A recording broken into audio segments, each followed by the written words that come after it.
Tonight, Gonzales, Louisiana is the epicenter of high school football because one of the oldest and most intense rivalries is about to be renewed. The Santa Maria Gators, coming off a big win over Walker, makes the very short trip to Burnside in Gonzales to meet the East Ascension Spartans. Both teams are eyeing the playoffs and possibly a share of the district crown. When we kick this one off, it will be the kick heard around the world. It's the 45th meeting of the Gators and the Spartans, and it's exclusively on the REV Game of the Week. To begin and kick off our pregame festivities, we head down to my broadcast partner, Troy LaBeouf, near the student section of East Ascension. And Troy, what an atmosphere we have tonight. Where else would you want to be tonight? On Burnside, Spartan Stadium. It's the Spartans, it's the Gators. This is what they're playing for tonight. This trophy right here, the best rivalry in the state of Louisiana. Look at the Spartan cheerleaders. Look at the fans behind us. Jimmy, this is going to be an unbelievable matchup between two well-coached teams tonight. Folks, sit back and relax. It's the REV Game of the Week. It's the Santa Maria Gators. It's the East Ascension Spartans. And it's coming to you live on REV, the REV Game of the Week. We'll be right back after this break.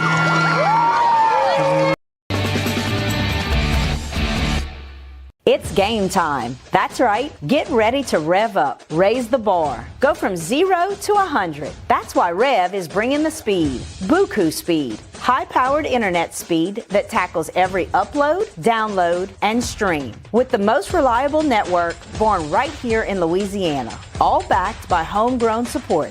It's time to experience the power of Buku speed. Make the switch to REV. Visit us at letsrev.com. Chris's Specialty Foods has you covered for tailgating this season. We do all the prep work so you can spend time enjoying your family and friends. Steaks, burgers, sausage, chicken, wild game, and many other great pork options. Our central location is now open on Wax Road behind the Walmart. And the new Highland location serves hot lunches and has a meeting space for your work team. New Orleans and Millerville are rocking as well. It's fast, affordable, and delicious. It's Chris's Specialty Foods. Everybody loves Chris's. We're REV Business, a local provider with nearly 90 years of experience. So when it comes to business in Louisiana, we know that personalized service is key. And we're here to go the extra mile with all fiber solutions that deliver what every business needs, reliability and quality. We're not just providers. We're the local team dedicated to helping you succeed. True partnerships are homegrown. REV Business, internet, phone, managed services. Visit us at letsrev.biz.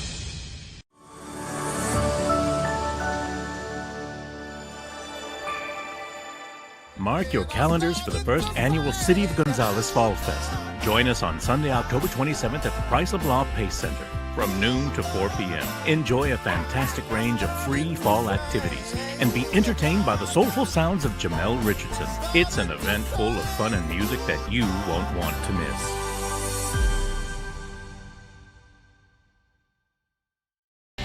The athletic training staff of East Ascension High School would like to thank the following sponsors for their support of our Spartans Sports Medicine Program. Precision Pools and Outdoors, Parish Engineering, Black Bayou Lending, OxyChem, the RV Shop, Innovative Orthotics and Prosthetics of Louisiana.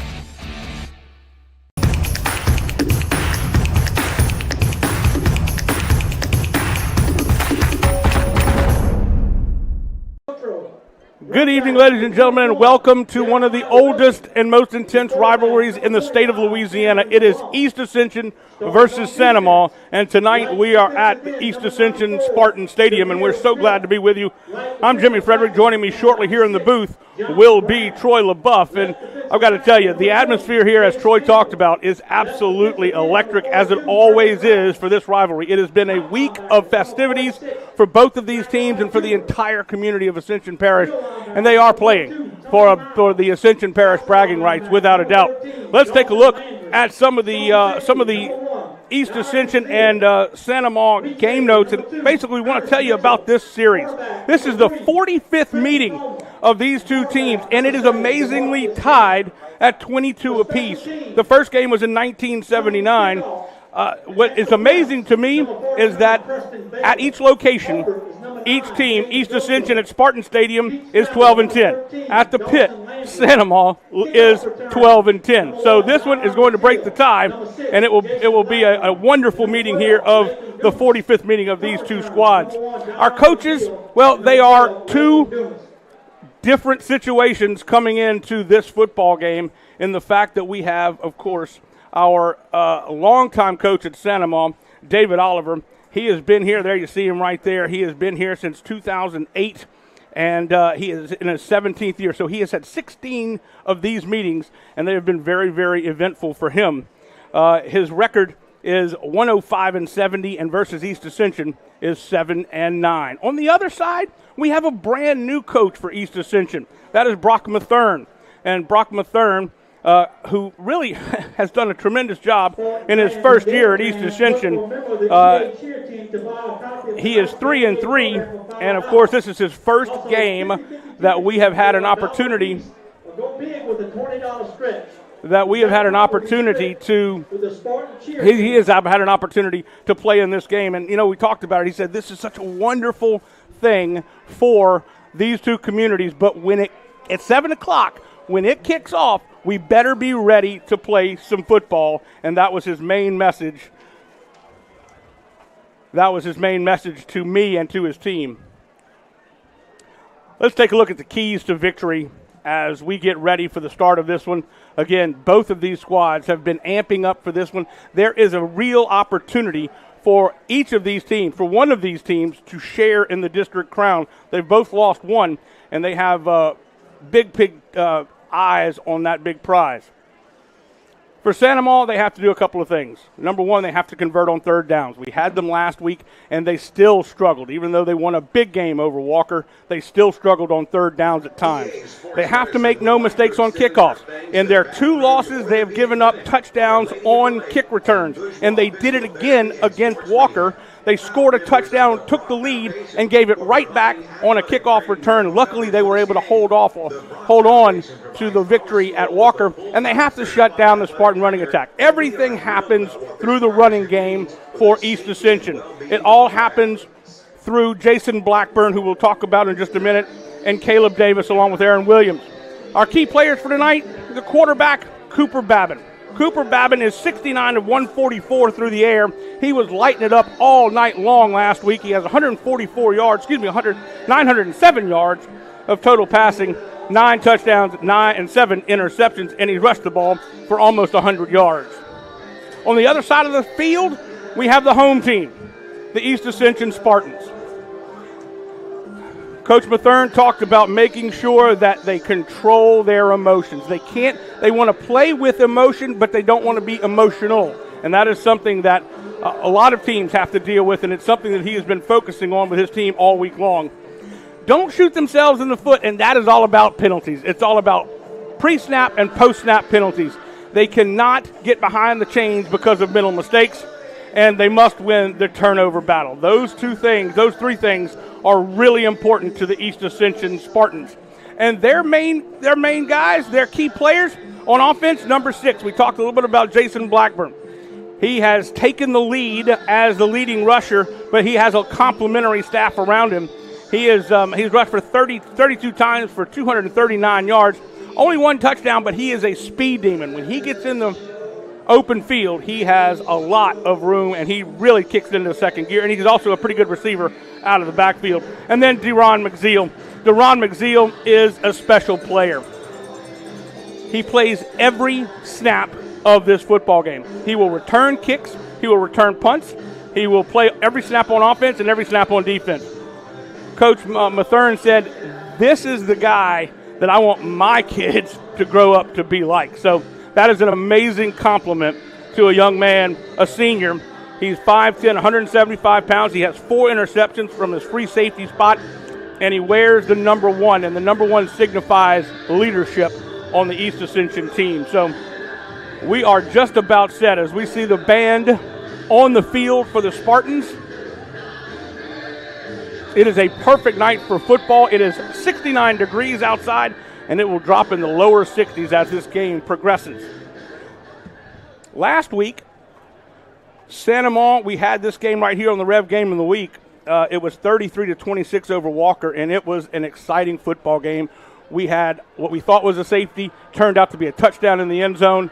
It's just absolutely incredible back-and-forth football game. East Ascension easily handled Prairieville 57-15. It was homecoming. I've talked with some of the guys here at East Ascension. It has been a long couple of weeks for everybody here because it was homecoming last week. And then, of course, when you have the East Ascension-Santa Maria game, the festivities are absolutely through the roof all around Ascension Parish, all around Santa Maria, all around Gonzales. And you noticed, I don't know if we can get a shot of the opposing fans stands. They are all in orange. We talked a little bit about that last week with Jolie Hartman, and she said they're all going to be in orange, and that is because the Spartans are doing some gator hunting, and the Gators are basically saying we're in the swamp and we're not afraid, and we're coming after. We're ready to rock and roll too. So an exciting afternoon and evening for football. We're going to take a quick break. When we come back, we'll have our national anthem and the start of this football game. Don't go anywhere, folks. It's East Ascension and the Gators of Santa Maria right here in Gonzales. Back right after this, exclusively on the Rev Game of the Week. It's game time. That's right. Get ready to rev up, raise the bar. Go from 0 to 100. That's why Rev is bringing the speed. Buku speed. High-powered internet speed that tackles every upload, download, and stream. With the most reliable network born right here in Louisiana. All backed by homegrown support. It's time to experience the power of Buku speed. Make the switch to Rev. Visit us at letsrev.com. And the light show has begun. Welcome back to Spartan Stadium. We did not expect the light show. We thought this was only in Tiger Stadium now, but now we've got incredible light show here to kick off the 45th meeting and the battle for Ascension Parish between the Santa Maria Gators and the East Ascension Spartans. I'm Jimmy Frederick, and here come the Santa Maria Gators. And boy, when they came into town this afternoon around 5 o'clock, I mean, there were blasting sirens. We had fire engines and all kinds of police escorts. It was incredible. And you see them there. They're in their orange jerseys, and that's significant for the Santa Maria Gators that they're in orange. They're not afraid of the East Ascension Spartans. The Spartans in their usual home blue jerseys and blue pants. And let me tell you, this is going to be a contrasting style of offense for these two teams. East Ascension wants to set the tone by making a big push on the offensive line, and they will do so. They have a very athletic offensive line and a very big offensive line. They go about 265 across the front, but it's going to be basically mainly a running team as you see the East Ascension Spartans come on to Spartan Field. The crowd is on their feet, and we are just about set to kick this one off. Contrasting that on the offensive side for the Gators, Cooper Babin is the complete package. He can throw the ball deep. He did that over and over again last week, but then he also has some weapons behind him. We will see Tyree Williams some, but he has been hurt with a hamstring injury, a groin injury, and it has taken him out of rotation a little bit. Jordan Hickerson, the sophomore, he has really taken up the slack when Tyree Williams is not in the game. So we have got a lot to really break down for you here, and we're excited about seeing having Troy LaBeouf up here in just a little bit. There you see our captains. Number 10, that's Cooper Babin. We've got number 2, Timothy Johnson. And number 49, we called his number 5,000 times, I think, last week. And, of course, that is Evan Williams, the linebacker. Our national anthem will be sung by Alasia Hill. And our color guard. Today's color guards are presented by the East Ascension High School Naval Junior Reserve. The East Ascension, the color guard is a combination of East Ascension and Santa Maria, and it's the Navy Junior ROTC. The left shoulder is Cadet Montrell Cole. the right shoulder, Eva Struther. The state flag will be held by Cadet Gerald Waterman. And the national flag will be Cadet Julian Donnell. Miss Alicia Hill. And again, Alicia Hill, an EA student, will be singing our national anthem.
A beautiful rendition by Alicia Hill, from East Ascension.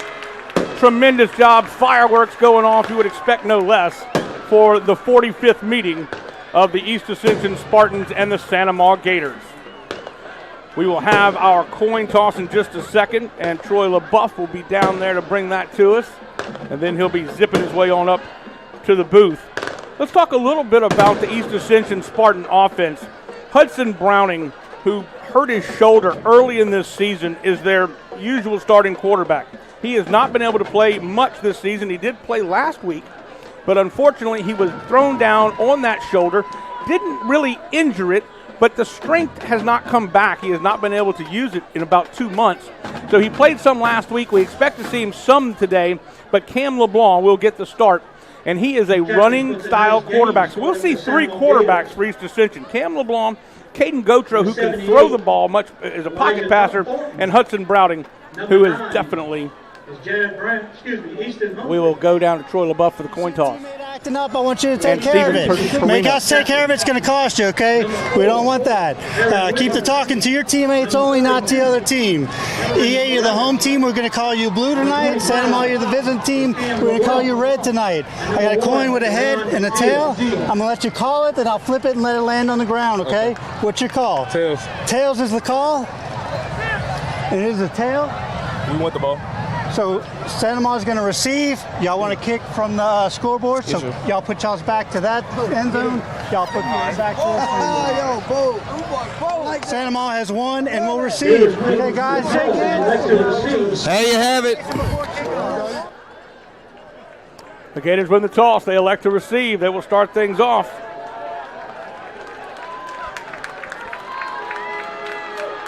Troy LaBeouf doing a phenomenal job down on the sidelines. Now it's time for him to come up to the booth.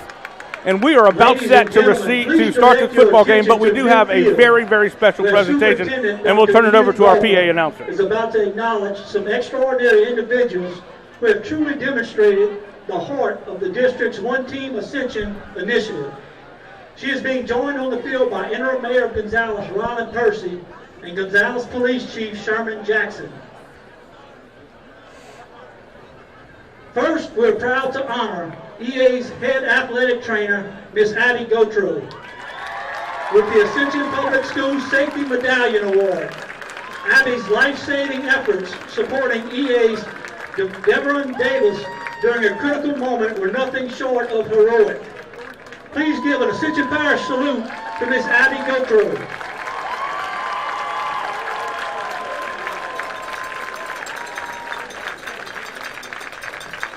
We would also like to acknowledge Brock Athletic Trainer Alexa Bowie and Gator Athletic Trainer Tara Rosenhall for the incredible example of teamwork and poise under pressure. Athletic trainers work tirelessly behind the scenes to make everything you see tonight possible, but they rarely get the credit they so richly deserve. Gator fans and Spartan Nation, let's take this opportunity to show appreciation for the hard work of all of our athletic trainers and student trainers. And that is something that we don't often see, and that is the behind the scenes and the thinking of our athletic trainers. Men who proved that teamwork goes beyond the game tonight. We acknowledge Deveron Davis of EA and Landon Hebert of the Gators. These two athletes are receiving the district's prestigious core value medallion for their remarkable support of one another after a traumatic event on the field. Though rivals in football, Deveron and Landon come together as teammates in life, exemplifying true teamwork. Ladies and gentlemen, this is what One Team Ascension is all about. Spartans and Gators for showing us that no matter the rivalry, we are stronger together. Let's give them one more big round of applause. Just a tremendous tribute to not only those young men, but also all the trainers, because it was a scary sight. And we'll tell you more about exactly what happened, but about week 3 in a freshman game, there was a hard hit, an injury, and the training staff and the young lady that was just honored saved that young man's life, and we'll tell you more, but that was just a scary, scary thing. And let me tell you something, it means something when you have these trainers out there. They do so much, and you don't realize it, you don't see it. But these football players, not just football players, the basketball teams, the baseball, the softball, the cheerleaders, all benefit from the hard work that our athletic training staffs do, not just here at East Ascension and Sangamon, but across the state of Louisiana, of course, across the Baton Rouge area. Well, guys, it's now time to kick off. I said it was going to be the kickoff heard around the world, and it might just be.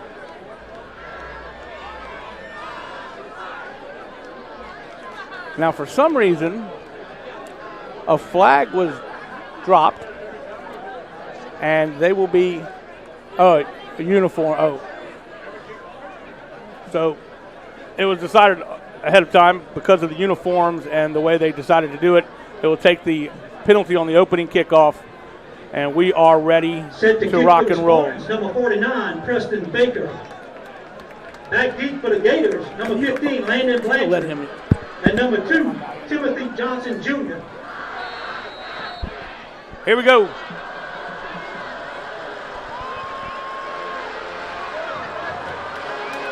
Preston Baker will put his foot into it for the Spartans, and we're ready to start the 45th meeting of the Spartans and the Gators live on the Rev Game of the Week. It is booted away, and it will, of course, go into the end zone and through the back of the end zone. Kick goes out the end zone for the touchback. It'll be 1st and 10 Gators at their own 20-yard line. 1st and 10 Gators from their own 20-yard line. Let's take a look at the starting lineups. We'll do it like this. For the Gators, they start like this offensively. Quarterback, Cooper Babin, we talked about him, and Jordan Hickerson. Quentin Ellisar was a big part of the game last week, along with Timothy Johnson and wide receiver. Caven Taylor and Reed Myers did their yeoman's work. Across the front, McNabb, Thornton, Kling, Palacios, and Baxter. The first play from scrimmage for the Gators. It'll be a pass. Babin floats one to Tim Johnson. He's got his man at the 50. Down the sidelines to the 20. The 15, 10, 5. Touchdown! Nope, he stepped out of bounds at the 3-yard line. We welcome in my broadcast partner, Troy LaBeouf. And, well, you just got to see how things start off here in this 45th meeting of these two teams. Well, it was a voyage to get up here, Jimmy. I did my best to get up here. Let's take a look at the replay right here. We got a little play action. They had 2 deep coverage right there. They had a safety over the top. I don't know if he drifted to the middle of the field or not, but right over the top. Babin shows he's having an outstanding season. He makes a great throw. Well, he had a lot of great throws last week, and it was just a beautiful touch ball. Sometimes you'll see quarterbacks not put enough air in, especially young quarterbacks in high school. He did it perfectly, hit him in stride, and here we go. Babin will hand off. No, taking himself, angles for the pylon, and he will be stopped short on 1st and goal from the 3. I wanted to hand the football off to the first back through right there. But nice job by that East Ascension defense to rally to the football. Good shot of Babin right there. It would be big to jump out in this game because last year in this game, Jimmy, Santamon jumped out early. I mean, Santamon jumped out early and they kept the momentum the entire game. Ernest Mitchell was there to meet him right there. This time they will hand off to Tyree Williams, and Tyree Williams will dance his way into the end zone from 3 yards out. And what a ball game we have started here in this 45th meeting. When Tyree Williams gets the football, he knows he puts the ball in the end zone. Watch right here. Great blocking up front. He gets to the edge. The Spartans lose a little bit of edge right there. They don't set the edge, and they score first. So, hey, you get hit in the mouth, now you got an answer. That's right. And both of these teams, and we talked a little bit about in the pregame, and this will be Fierro put it through the uprights, and he is perfect. No, check that. He has missed 1 extra point. But, man, what a start to this one. It is 7-0. The Gators take a quick lead. We'll be back right after this. You're watching the REV Game of the Week. It's game time. That's right. Get ready to rev up, raise the bar. Go from 0 to 100. That's why REV is bringing the speed. Buku speed. High-powered internet speed that tackles every upload, download, and stream. With the most reliable network born right here in Louisiana. All backed by homegrown support. It's time to experience the power of Buku speed. Make the switch to REV. Visit us at letsrev.com.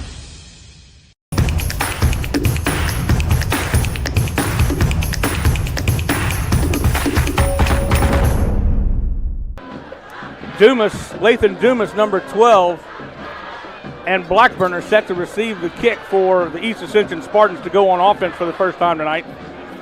And it will be Fierro to put his foot into it to kick off.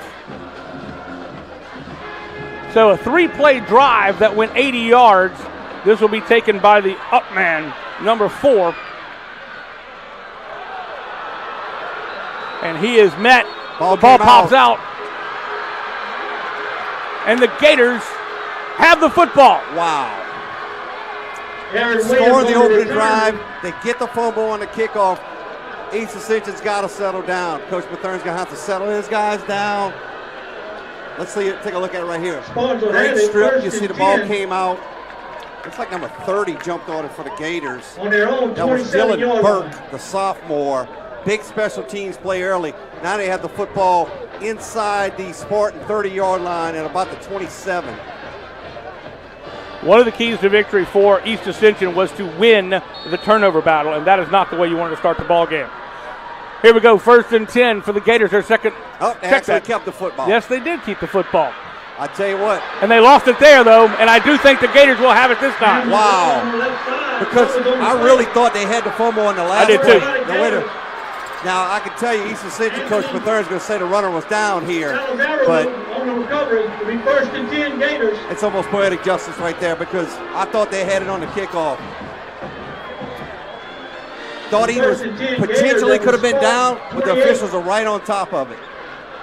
So they do get the football at the plus 30-yard line. 10:39 to go here in the first quarter.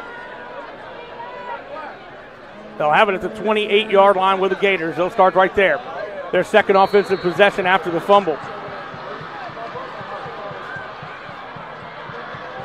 Babin will check with the sidelines. Will check with me. Flanking him on the left side is Tyree Williams. We didn't know how much he was going to play. Now he's moved to the left side because of the injury. He played limited last week, but he's got the ball again this week. He's got a touchdown already to his credit. He will scamper his way across the 25 or right to the 25-yard line for a gain of 3. Campbell makes the stop. Yeah, counter to the right. They pull a backside guard, try to create some space right there. After this play, we'll check our starters on defense. It's 2nd down and 7. Here we go. We'll check this in just a second. We'll come back to it. Again, Tyree Williams will roll out. Cooper Babin floats one toward the corner. Looking for Meyer. Meyer has got it. What a great catch. You got mossed over to number one, Deron McZeal. Take a look at the replay right here. Jimmy, they ran a two-receiver concept. They X'd the receivers. It looks like it was man coverage. That was just a great ball. That number 18, Reed Mayers, just went get the football. Yeah, he was exceptional last week in the couple of games that we've seen him so far this year. So it brings up 1st and goal from the 9. Babin will hand off to Williams. Williams straight up the gut. He will be taken down by number 11 that time. And that is Jalen Landry on the stop. He'll get down to the 3. Let's see if we take a look at those starters now. Nope, don't have enough time. They're going right back to it. Here we go quickly. And it will be a touchdown as Williams reached over the goal line, and he has his 2nd touchdown of the night. After the turnover, 3 plays later, Gators in the end zone. I'm going to mention to you Austin McNabb, Elijah Thornton, Brandon Kling, Sam Paliosis. Watch those guys work up front right there. Austin Baxter, those guys up front are just creating huge holes for Williams to run through. They're very athletic. They've had to move some folks around because of injuries, but they have settled into a good pattern, and Fierro will put his foot into it and make it 15 of 16 on the year. We will take a quick break as it is 14-0 very early in this first quarter. You're watching the Rev Game of the Week. It's game time. That's right. Get ready to rev up, raise the bar. Go from 0 to 100. That's why Rev is bringing the speed. Buku speed. High-powered internet speed that tackles every upload, download, and stream. With the most reliable network born right here in Louisiana. All backed by homegrown support. It's time to experience the power of Buku speed. Make the switch to Rev. Visit us at letsrev.com.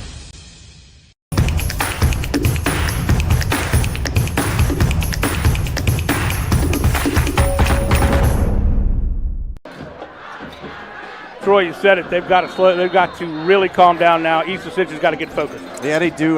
Coach Mathern's a good coach. He's got a good staff. He's going to settle these guys down. Short kick.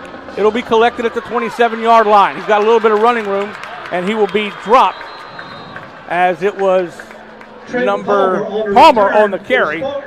And the Spartans will take over 1st and 10 from their own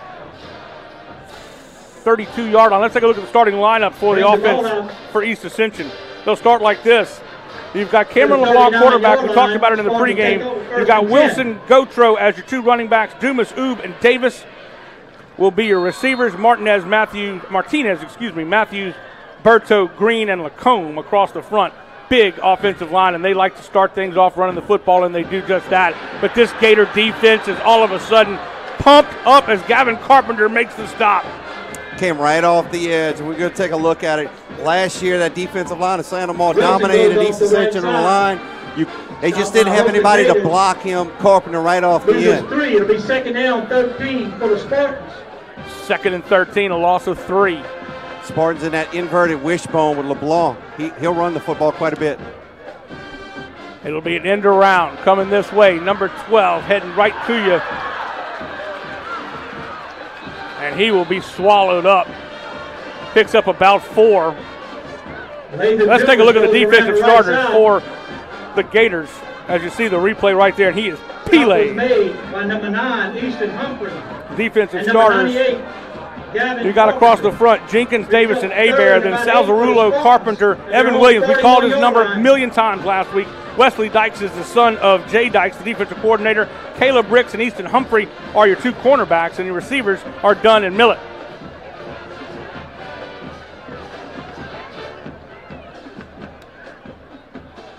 Dropping back to pass. LeBlanc dumps it off on the screen, and he will dump it to number 21. It's complete to Wilson. Smart play by the defensive line. They smelled the screen. They felt no pressure to get back there. They backed off. If they don't do that, I think they might have had something. Back to punt for the Spartans is Baker. Spartans will punt it away as Preston Baker will do the honors. Set to receive Humphrey back deep for the Gators. will be Easton Humphrey. Now, Humphrey was hurt early in the season. Looks like they may try to fake this. Let's see what happens. Going up, looking. That's no back off. Martinez, the big lineman. Man, I wouldn't want to tackle that young man. He's got offers from all over the place, and he's only a junior. This is a high, good punt. Fair catch will be called for by Easton Humphrey, and it will be taken at the 19-yard line. Good defensive series for the Gators, and they are playing inspired. You know, last week, Coach David Oliver said that the Walker game was a turning point for them. They had just come off the loss, and now they did turn around, and they played really well last week. They've been in some high-scoring ball games where their defense has given up some points early in the season, but that defense under Coach Dykes, good friends with Jay. I worked for his dad, Jimmy Dykes, at Donaldsonville High School. My cousin. Yeah, he's a heritage, man. They good defensive guys. Yeah, the Dykes, cousins to the Fredericks. 1st and 10 for the Gators, and we've got ourselves a ball game for sure. 14-0, Sanamaw capitalizing early on some mistakes. Dropping back again, Cooper will be pressured, but he throws one down the field. There's nobody there. It's an interception to Tim Johnson, and Johnson has some running room. He's at the 30-yard line. Good blocking up front, all the way to the 10, the 5. He's down to the 4-yard line, and just like that, the Gators make a mistake, and the East Ascension Spartans capitalize. When your offense is not moving the football, you count on your defense. I think Babbitt thought his receivers were going to go to the post. He didn't. He didn't get there in time, and the defense makes a huge play to set him up 1st and goal. 54-yard return on the interception. It was just, there was no receiver anywhere within 5 or 6 yards. Didn't get to the post.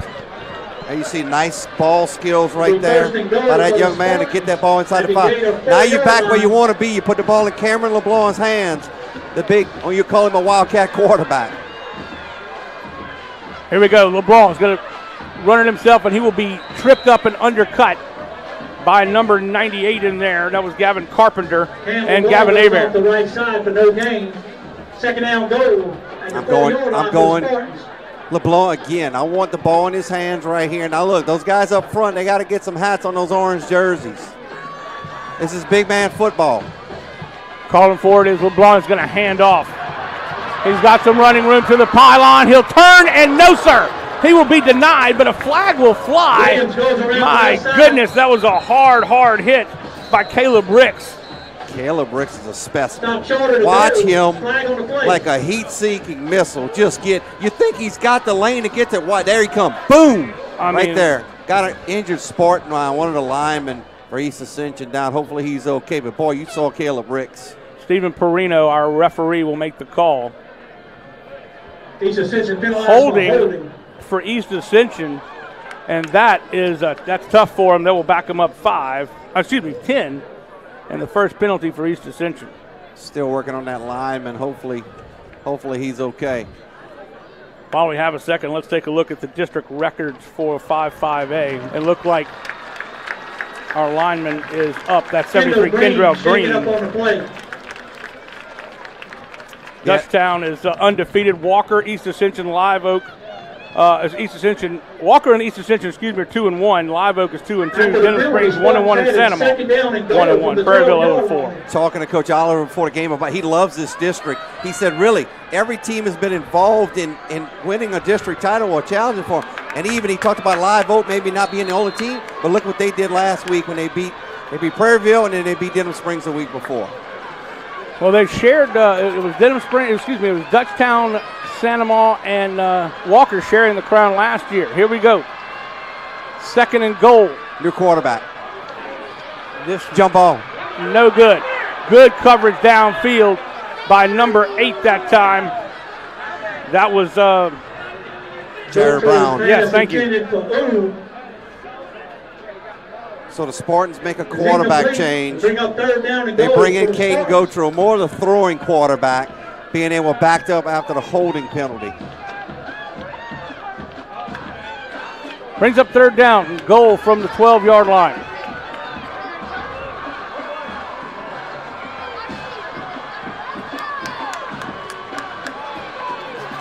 Gautreau's still in at quarterback. Caden's going to drop back. He's going to be pressured and flushed from the pocket.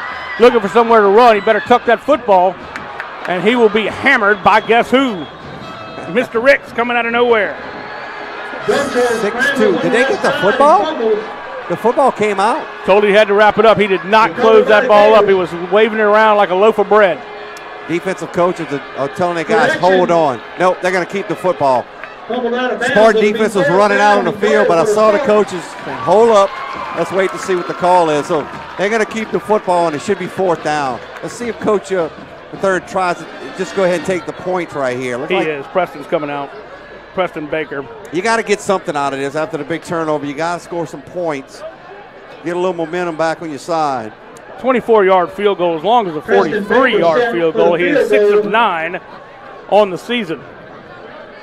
Yeah, you don't want to pull an LSU and not come up with points here. I didn't say that. I did.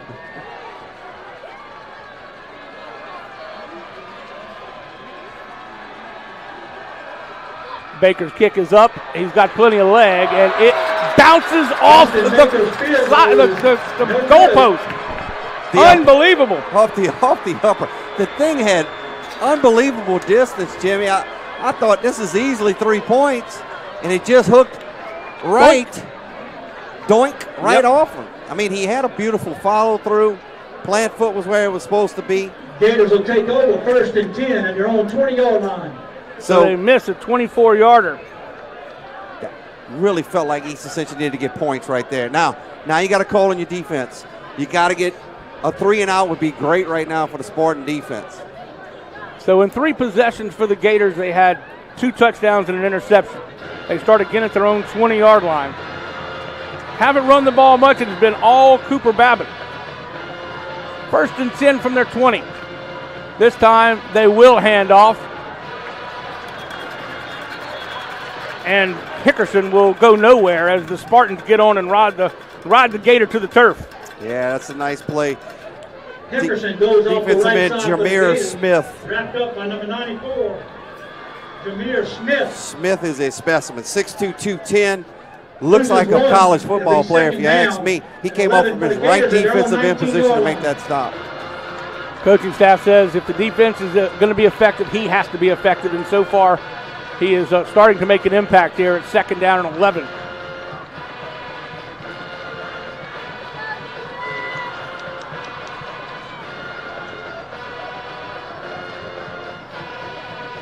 Another handoff, and guess who it is? Jameer Smith again on the stop, chasing him down from the backside. Nowhere to go for Hickerson. Jordan Hickerson goes off the right side. Cooper Babbitt's dad is the offensive coordinator, Jimmy. Maybe what he's looking at here, he might put that ball in the belly of Williams and have Cooper Babbitt pull it, because Smith is crashing hard to where he thinks the football is going. We'll see if it comes into play, because Babbitt can run. Yeah, he can, and you know, that is the beauty of football, and as you bring it out, is the setup of the next play. You're doing one thing on this play to set up something in the future. This will be 3rd down and 10. I think they're going to go to the air, and they do. Babin will dump it off. He finds Mayer. Mayer jukes and jives his way for about 6 yards. He's going to be short of the 1st down, and I think they'll have to punt this one away. Yeah, that was a nice defensive series, and Jameer Smith caused 2 big plays for him right there. Watch Babin right here. He's so comfortable in the pocket, but boy, he had Smith coming off that edge. But that's a good open field tackle. Get him out, get him down on the ground, force him to punt the ball. Good pickup by the 15-year-old Ethan LeBeau by that time on the tackle from his left tackle spot. Fair catch by Deron McZeal, and the Spartans will have the ball from their own 32-yard line. But again, that was a good pickup. Ethan LeBeau, 6'4", 240, only a 15. He's a 50. Check that. Anyway, great block that time to pick up Jameer. I think it's been a pretty clean game between the 2 teams. You hadn't seen a lot of stuff happen after the whistle between these two teams. I think the referees, you heard down there at the coin toss, they told them, you talk to your players, you talk to your players. Don't talk to the opposing team. Nice play in the backfield right there. Just not getting the push up front. By number 88, Gavin Abair. Camden Kluat makes the stop for the Gators.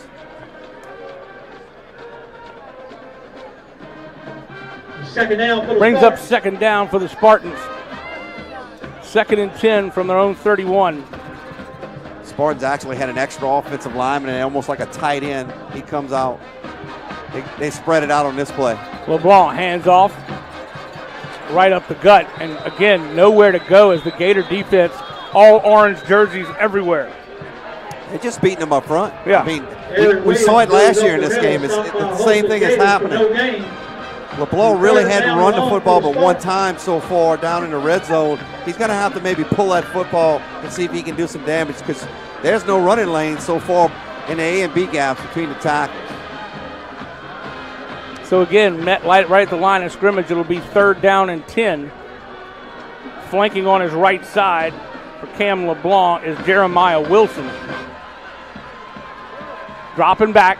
Cam looking for somebody to throw to. He's got a very strong arm, and he's going to have to run, but he is chased and finished off. Nowhere to go that time as Jacoby Davis meets him face-to-face and nails him for the sack. As the young kids do today, Jimmy, seat belt. That was coverage. Everybody was blanketed. I'm looking in the defensive backfield. Nobody was open. I mean, I give credit to LeBlanc to not try to force the ball there because nothing was open. Definitely a coverage sack, but a good job by Jacoby Davis. He's got 3 sacks on the season now and 2 tackles for a loss. And Preston Baker will put his foot into it for the 2nd time tonight. Gators will use 2 returners. Again, a good high punt. He's got lots of hang time on that one, and the call is, and a fair catch was called for by Easton Humphrey. And he was met by number 7 that time, and they didn't call it, DeMarcus Gant. Yeah, no DeMarcus very well. I don't see any harm right there. He didn't try to maliciously hit him. DeMarcus transferred over from Ascension Catholic, where he was a 3-year starter for the Bulldogs. Very good player. He's got a chance to go play some college football. So the Gators in their orange jerseys. It's not. I wish they'd take the 15-yard penalty for him. Yes, they did. Yeah. They do it every year. Yeah, well, I didn't realize. And I love it. Yeah, I love it. But I'm not used to seeing them in orange. Is what I was getting at. It's just a different look. Just for this game. That's right. This time, handoff to Williams. Williams is going to be chased down from behind by number 22, I believe, Tony Miles. Williams goes around the right side. Stop was made by Jace Campbell. Campbell, number 20, coming from the backside. Gator offensive line didn't get that backside taken care of. That's something Coach Babin and the offensive staff are taking a look at. And I tell you that both teams have all the technology you need on the sidelines to see what's going on with the iPads and the TVs and everything. It is amazing the technology that high schools have these days. 2nd down for the Gators. Dropping back is Babin. Babin's going to throw it down the field. They're going to try to do it again. Johnson just couldn't quite catch up to it, and the reason he couldn't is because he was being held by the cornerback. They had some hand fighting going on right there. Does Babin not throw a beautiful football? He really does. He puts just enough air under it. Ernest Mitchell is the guy that was holding him. No, check that. There was number 3, Trenton Palmer, the cornerback. Pass interference against the Spartans. Pass interference is the call, and that'll be the first penalty. No, check that. The 2nd penalty against East Ascension for 25 yards. So unlike the NFL, it's not a spot foul. It's a 15-yard penalty, and it's not an automatic. Most of the time, it gets you a 1st down because you need typically less than 15. So they bring it back to the line of scrimmage. They'll mark off 15 yards. And they will have a 1st down for the Gators at their own 47. Very interesting, Jimmy. Defensively, take a look at what East Ascension does with their defensive linemen. Nobody puts a hand in the dirt. They stand up and they come from different areas. And sometimes that can be a little confusing. You may see a guy put a hand in the dirt every once in a while. Real quick scoring update. Dutchtown is losing to Dunham in the end of the 1st quarter, 6-0. We'll keep you updated on that. Handing off to Williams. Williams gets the edge and we run out of bounds as he crosses the 50 to the 46-yard line. Good run for Williams. Flag on the play. I think there was a flag. You see it on the replay, and look, good blocking up front again. Yeah, somebody held on the edge. They're going to bring this one back. Gators penalized 5 yards, illegal shift. Illegal shift is the call against the Gators. I thought they had called holding, but when Williams sprung on the outside, I figured somebody had held, but it was a legal shift by Sandoval. 42-yard line.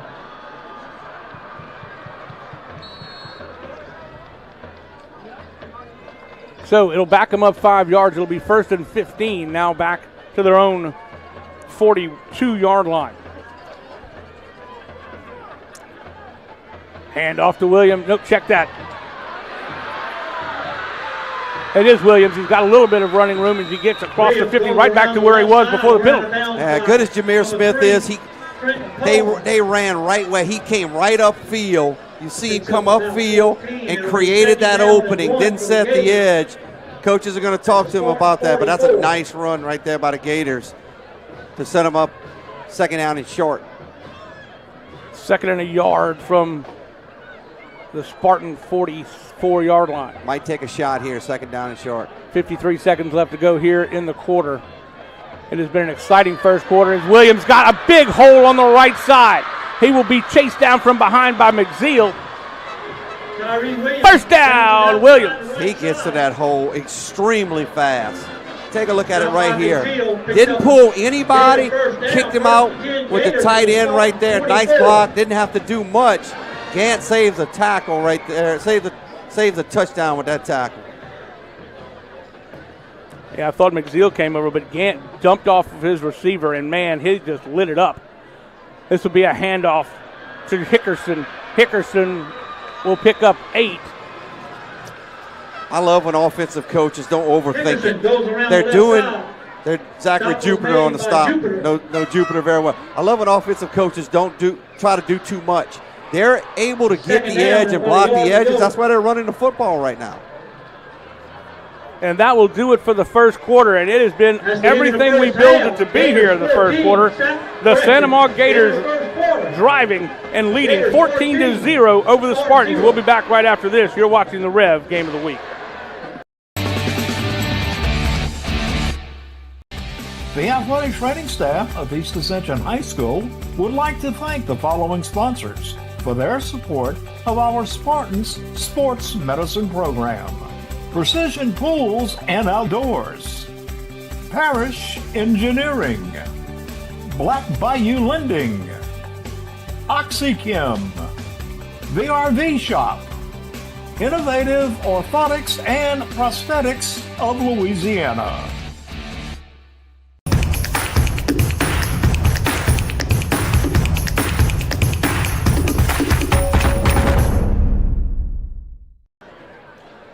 Quick correction as we get ready to start the second quarter. I said Dunham. It is Denham Springs who is leading Dutchtown at the end of the first quarter. Denham Springs leading 6-0 over Dutchtown. This district is balanced. Yes. It's going to come down to the last week.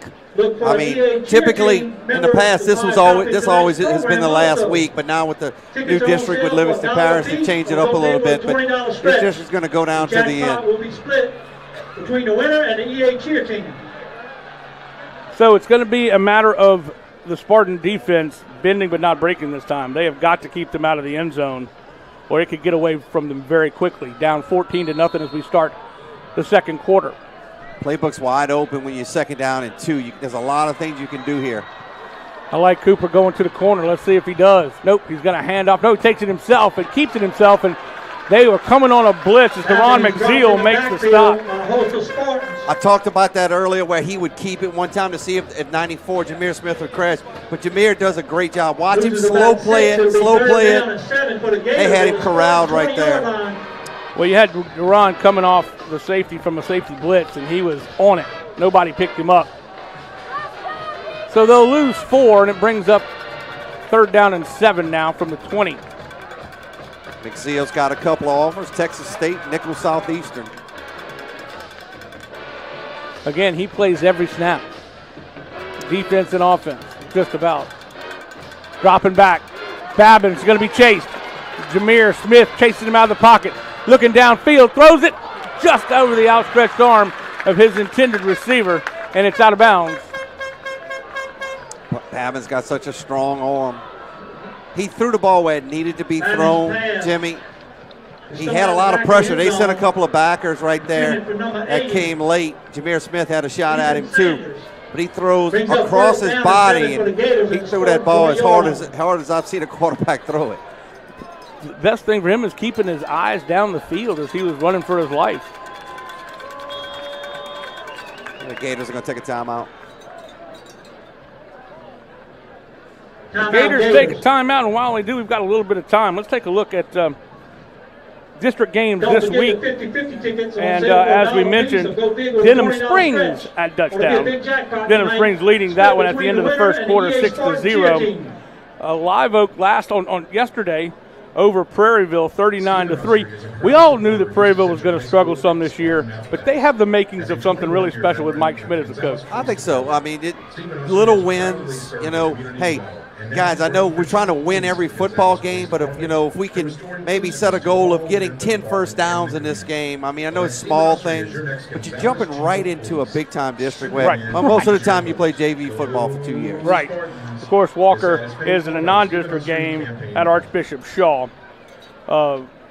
That's a tough non-district game. You're not kidding. Shaw is very good. You're not Coach kidding. Hank Turney back coaching over there at Shaw High School. He was there for many years and left and went to Ponchatoula, then ended up coming back to Shaw, and they are just in heaven to have their guy back. Ponchatoula's struggling a little bit this year. Not the usual juggernaut that we've seen in the last few years. Gators will go for it on 4th. Yes, they do, and this is the 7th play. Make it the 7th play of this drive. Dropping back is Cooper. Looking for somebody. He's got him down the middle. It goes through the hands of Mayer, and he just couldn't quite handle it. That time he did put it in a little bit less off of it, take a little bit and put a little bit more air under it, but that was he was wide open. Jameer Smith caused that incompletion. Watch him come in late, Jimmy. You'll see he's going to get a late pass rush. He'll be right in the face of Babin right there, and he's tall. He's 6'2", 6'3", got his arms up. Forced Babin to overthrow the football. Dutchtown has taken the lead with 4:30 left to go in the second over Denham Springs 7-6. So East Ascension takes over 1st and 10, and they hand off. That one doesn't go for much as this Gator defense has been very stingy. Referee's talking to Martinez about finishing blocks off. 2nd down 9 for the Spartans.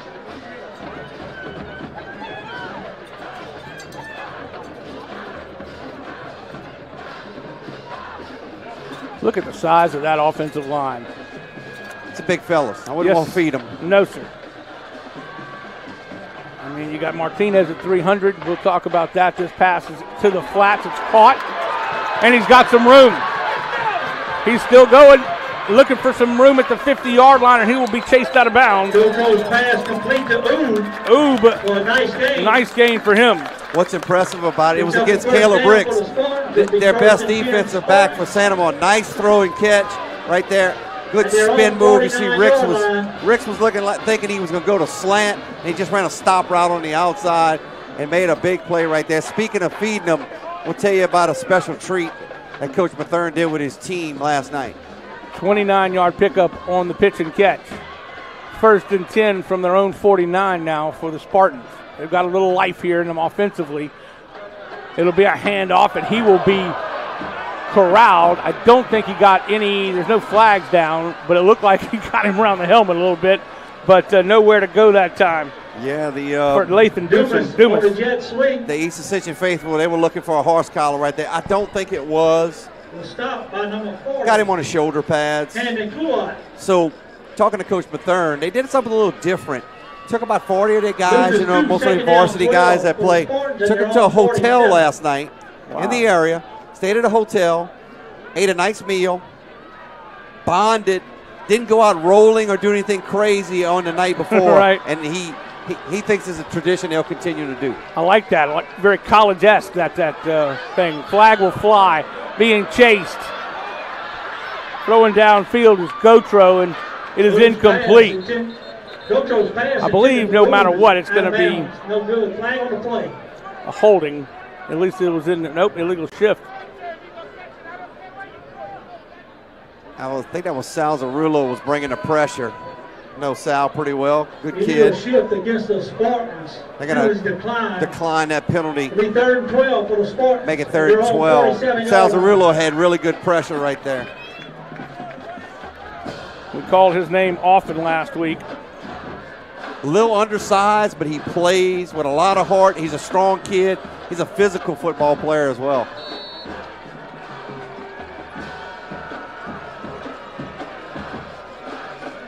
Third and 12 now for the Spartans.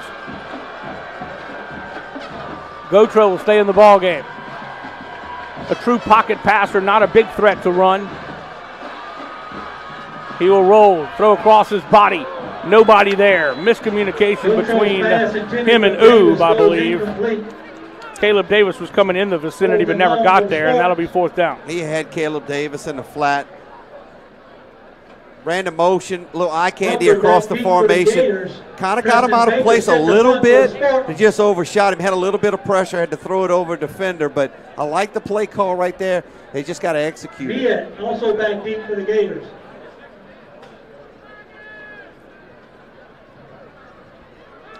Miette and Humphrey back deep for the Gators. Again, this was not quite as high and looping as it was a minute ago, but the fair catch by Easton, and they will take over at their own 22-yard line.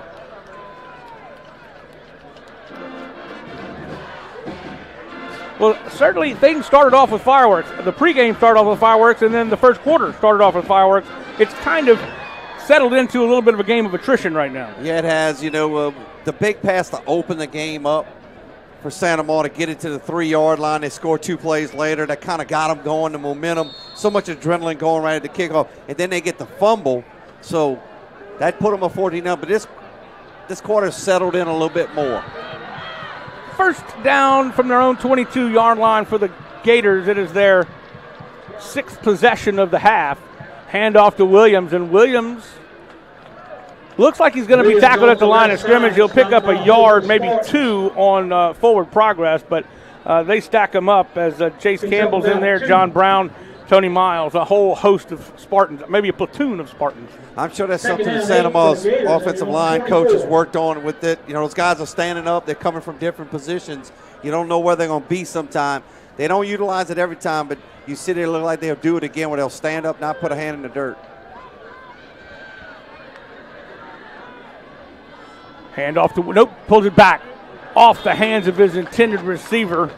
That was Reed Myers, and Meyer Reed is getting a lot of targets. Yeah, he is. That was a nice RPO play by Babbitt. Just overshot him a little bit. He needs to take a little bit of heat off of his football right now. But I thought he made the right read. It'll be 3rd down and 8. 3rd and 8 now for the Gators. It's the money down for East Ascension. Let's see if they send some pressure. Well, when they did last time, Ron McZeal got to him. We'll see if they do the same again, and they do look like they're trying to come. We'll see.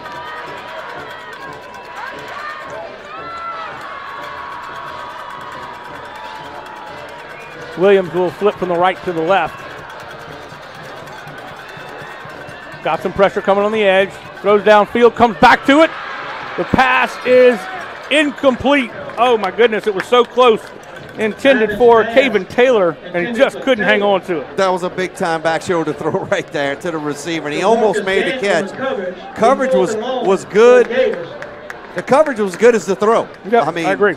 But just enough to knock the ball out. That's a big stop right there. Oh, they're coming and almost got the punt. It's a bad punt. It tipped it. But it will get Gator roll all the way down to the 39-yard line. And my goodness, that looked like it was going to be disastrous for the Gators. I thought he got a piece of it. Pretty good field position now for Ascension. Now you got to do something offensively. You're not out of this game. 7:51 to go in the second quarter. If you go get some points on the board right here, you got a shot to make this, settle the game in and make it more competitive. Right now, Santa Maria's played a little bit better to this point. 1st and 10 for the Spartans. Their 5th possession of the half. Of course, their first possession was very short, as it was 1 play and a fumble. They've settled in offensively. They've moved the ball pretty well. They've just not been able to get anything out of it. Dropping back. It will be Gotro. Gotro going deep, overthrowing his intended receiver. Gotro's pass intended for Oob. Oob again, incomplete. Yeah, I like the play call right here. Went a little bit of play action. Didn't show much play action, but just enough maybe to slow him down. But that's really good coverage on the outside. I think that's Brown on the coverage. Yep, you were right. So the Gators will play a three-man front, Jimmy, but they're going to take those safeties, those strong safeties, and bring them up as overhangs, which makes it difficult for you to run the ball on the edge. If anything, you got to try to get a push inside the A and B gap because it's hard to get it on the edge. Well, Oob, who's been targeted in the last 3 or 4 plays, is now going against Caleb Ricks on the near side right in front of your screen. This will be a handoff right up the gut, and he will drag some players with him. That was number 4, Aaron Williams, and Williams gets 8 yards. Maybe they heard me right there. I think he did. It's a nice counter play right there. Good job by the offensive line. I thought the offensive line looked physical on that run. They got to play like that every single play because these Gator defensive guys, they come after you. They may give up some size. Look at the different sizes between them, but they're going to come after you every play. They only actually give him about 6 on the play. It'll bring up 3rd down and 4. Out of the pistol. Play action screen pass into the flats. That's textbook. Nowhere to go. The ball pops loose. They definitely called it a fumble. Gotro's pass is complete. Brady was the guy that caught it, and then he was decleated. We got a flag at the 45. Martinez was coming off. I don't know if the officials called it on him. He had 2 Gators right by him. Stephen Perino, our referee, talks things over with the officials, and he will give us the call. Offsetting penalties. Personal foul against both.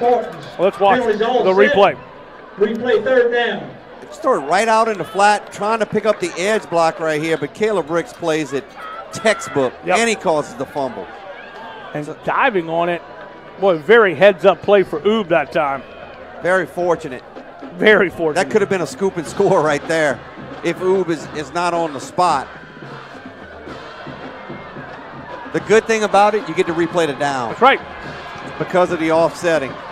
And it wasn't post offsetting, it was during the play.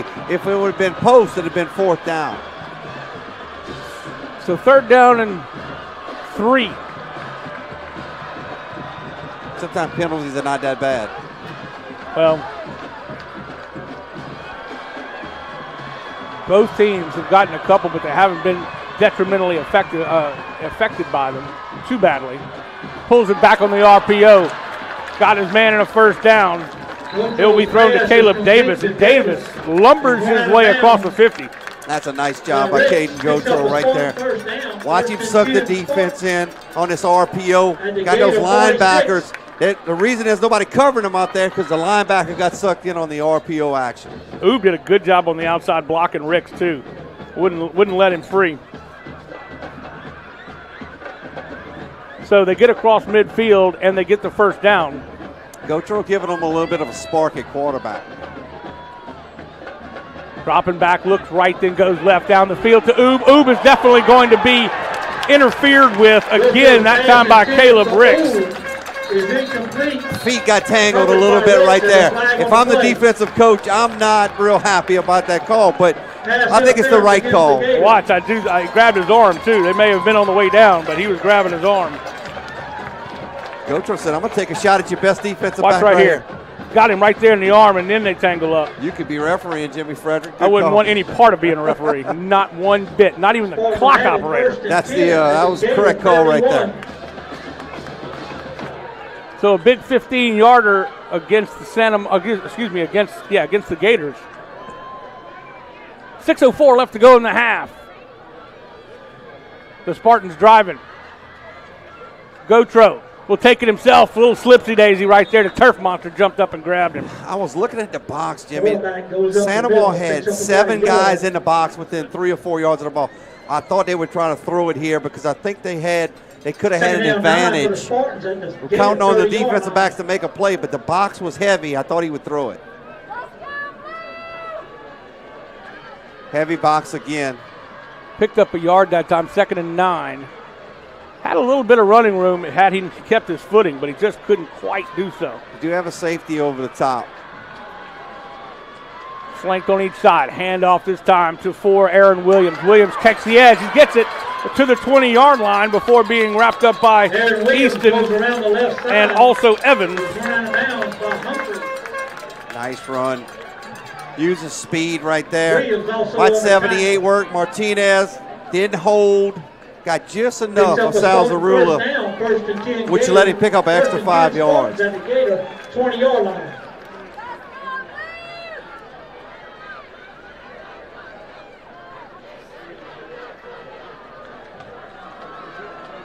They got 1st and 10 from the 20-yard line. This is the 7th play of this drive for the Spartans. This time he'll pull it back. He's going to, it's batted down big time by number 88, the defensive end, Gavin Hebert, 6-foot-tall senior. Got his hands in the passing lane. He was looking for Oob. Oob might have had a step there, but RPO action, but that's what you teach your defensive lineman. Get your hands up. You can't make the sack. Cause the quarterback to have to throw it over you or knock it down. Brings up 2nd and 10. Oob going against Ricks on the near side. 2 receivers to the top of your screen.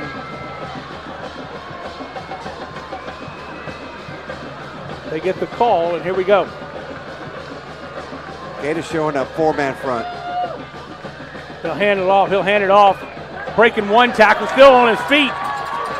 Easton Humphrey rides him down like he was wrestling a steer, and great job for Jeremiah Wilson. That was a strong run by Jeremiah Wilson. Looked like he was going to get got right there in the backfield. Watch him break a tackle here, breaks another tackle, almost breaks another tackle. Well, as you said, Humphrey hanging on for dear life. It looked like the old rodeo move when you're wrestling a steer out of the chute. Picked up the 1st down. It'll be 1st and goal from the 6-yard line. Spartans got to get in the end zone, Jimmy. 4:35 left to go in the half. Same play. Williams. This time he will be taken down by number 40 that time, Wesley Dykes. It's the coach's son. Yes, it is. Read the play perfectly. Wesley comes off of his block. Makes a great play right there, tackling a big, strong running back. Picks up about 2. Quick scoring update or touchdown leading 14-6 now at halftime over Denham Springs. 4 minutes to go here in this game at the half. LeBlanc back at quarterback. Boy, there's going to be flags dropping on that one for sure. It's going to be a big call here. Backing them up 5 will hurt the Sport. Yep. Procedure. The 6th penalty of the night. Coach Mathern talking to Perino, the head referee, not happy about that call. He felt like the guys, the defense encroached when they went into, they were going a little bit different formation. They were inverted wishbone, then they brought the guy from the wishbone under center. So it backs him up 5. The clock will start running, and it's 1st and goal from the 9. They'll do the same thing and stay more tightly packed and nowhere to go for LeBlanc. That was a well-defended play that time. They were just trying to smash it right up the gut. Salzarula. Kids everywhere. Last week it was Evans that was everywhere. Today it's Salzarula. He is a tough kid. My son had a chance to play baseball with him. You're not going to find a tougher young man. Correction, 4th down to go. So 4th. 3rd down. Yeah, 3rd down. I thought it was 3rd. Correction, 3rd down. That penalty was such a big penalty. It moved it from the 3-yard line. Big time. All the way. Now they're 3rd and goal from the 8. Into the game is Gotro at quarterback. He's going to drop. Right-handed thrower looking for somebody to throw to. And the flats found him. He's got a touchdown. Wow. Just over the outstretched arm of the defender. A beautiful ball thrown. Great job. Watch this. This ball was a hair from being picked. What a great throw and catch. Spartans in the end zone. Brady. No, check that. That's number 6, Jason Blackburn.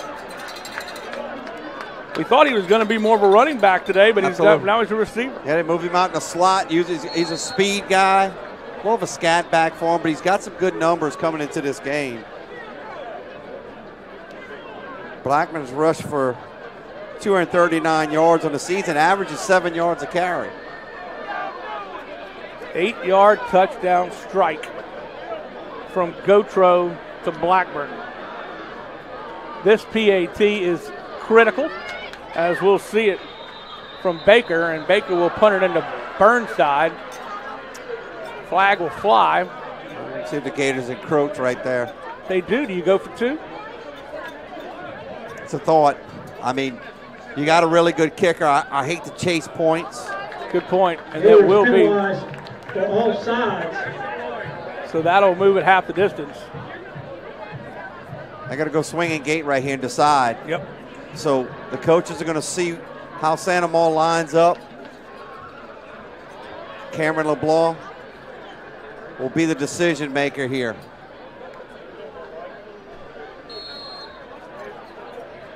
Play clock starts. They'll swing. And they're going for it.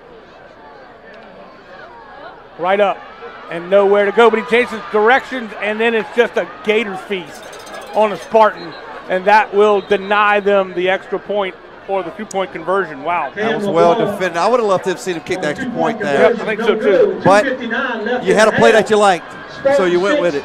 2:59 left to go in the half. The Gators are on the the Spartans are on the board. The Gators still lead 14-6. Back after this on the Rev Game of the Week.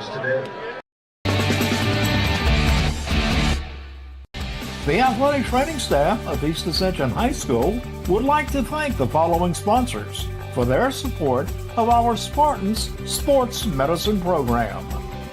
State Farm Insurance Agent Adam McCarty. Ross Downing Buick GMC Gonzales. Athletic Center. Our Lady of the Lake Health. Baton Rouge Orthopedic Clinic Foundation.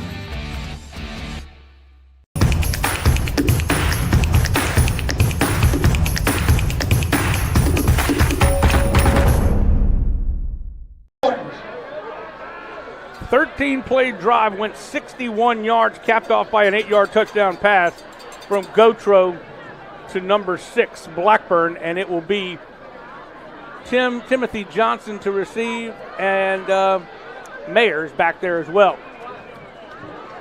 Line drive, little roller. It'll be taken by Tim Johnson. Boy, luckily got his hand on that one.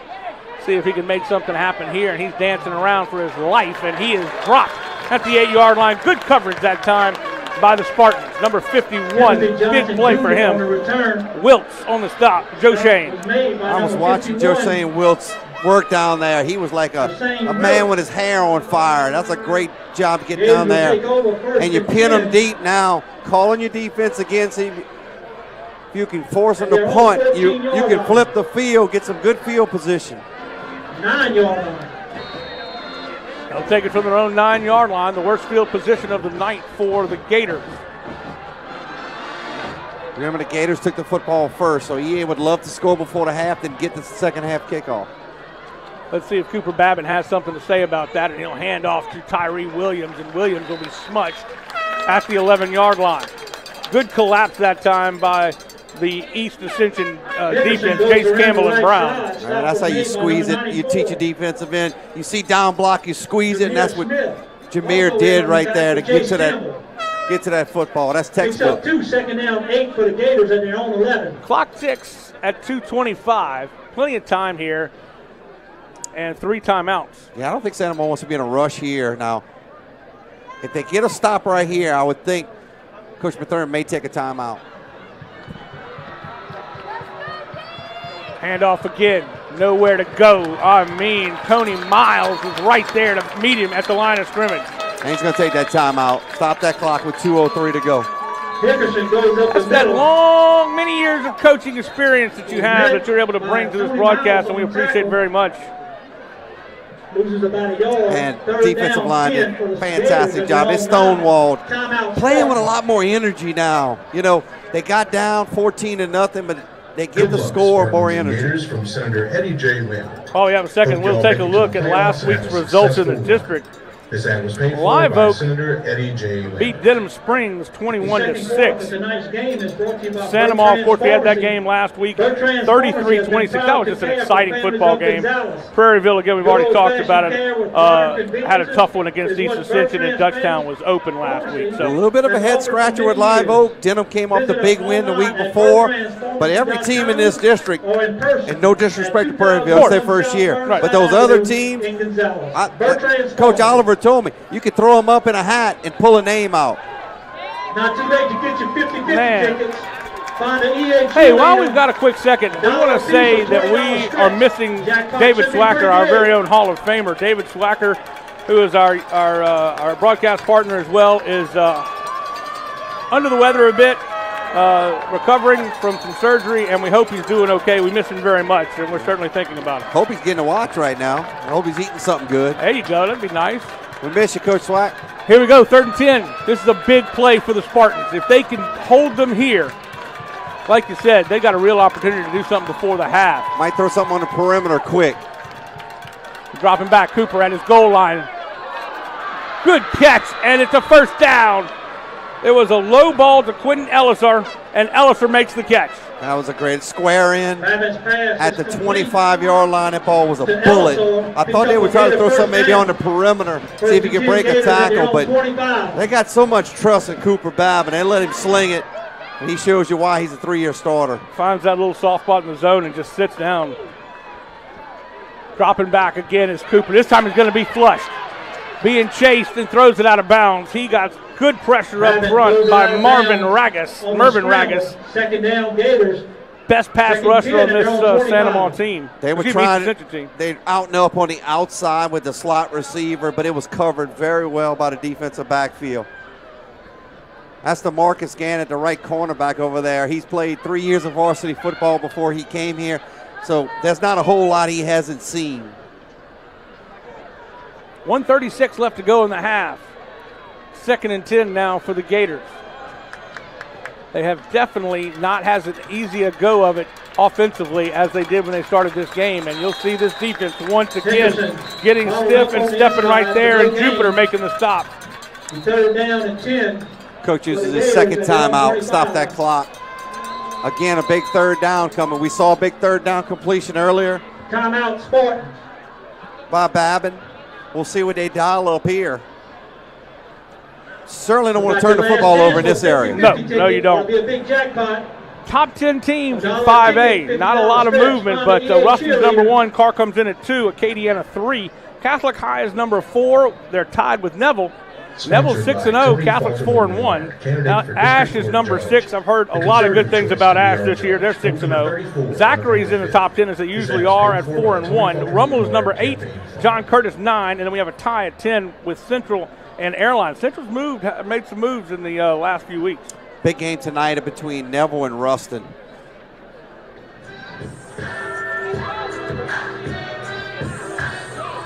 .131, and we got some good stuff coming up at halftime with you.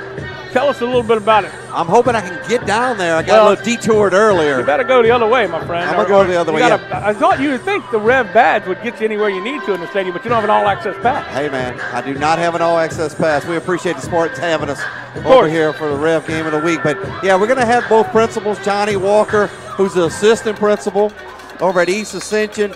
He's filling in this week. And we're going to have Christina Carter, the principal at Santa Maria High School. Spectacular. Of course, we'll also get to hear some band action, some great entertainment at halftime. Babin looking to throw. Nobody open downfield. Nobody. Now he decides to tuck it and run.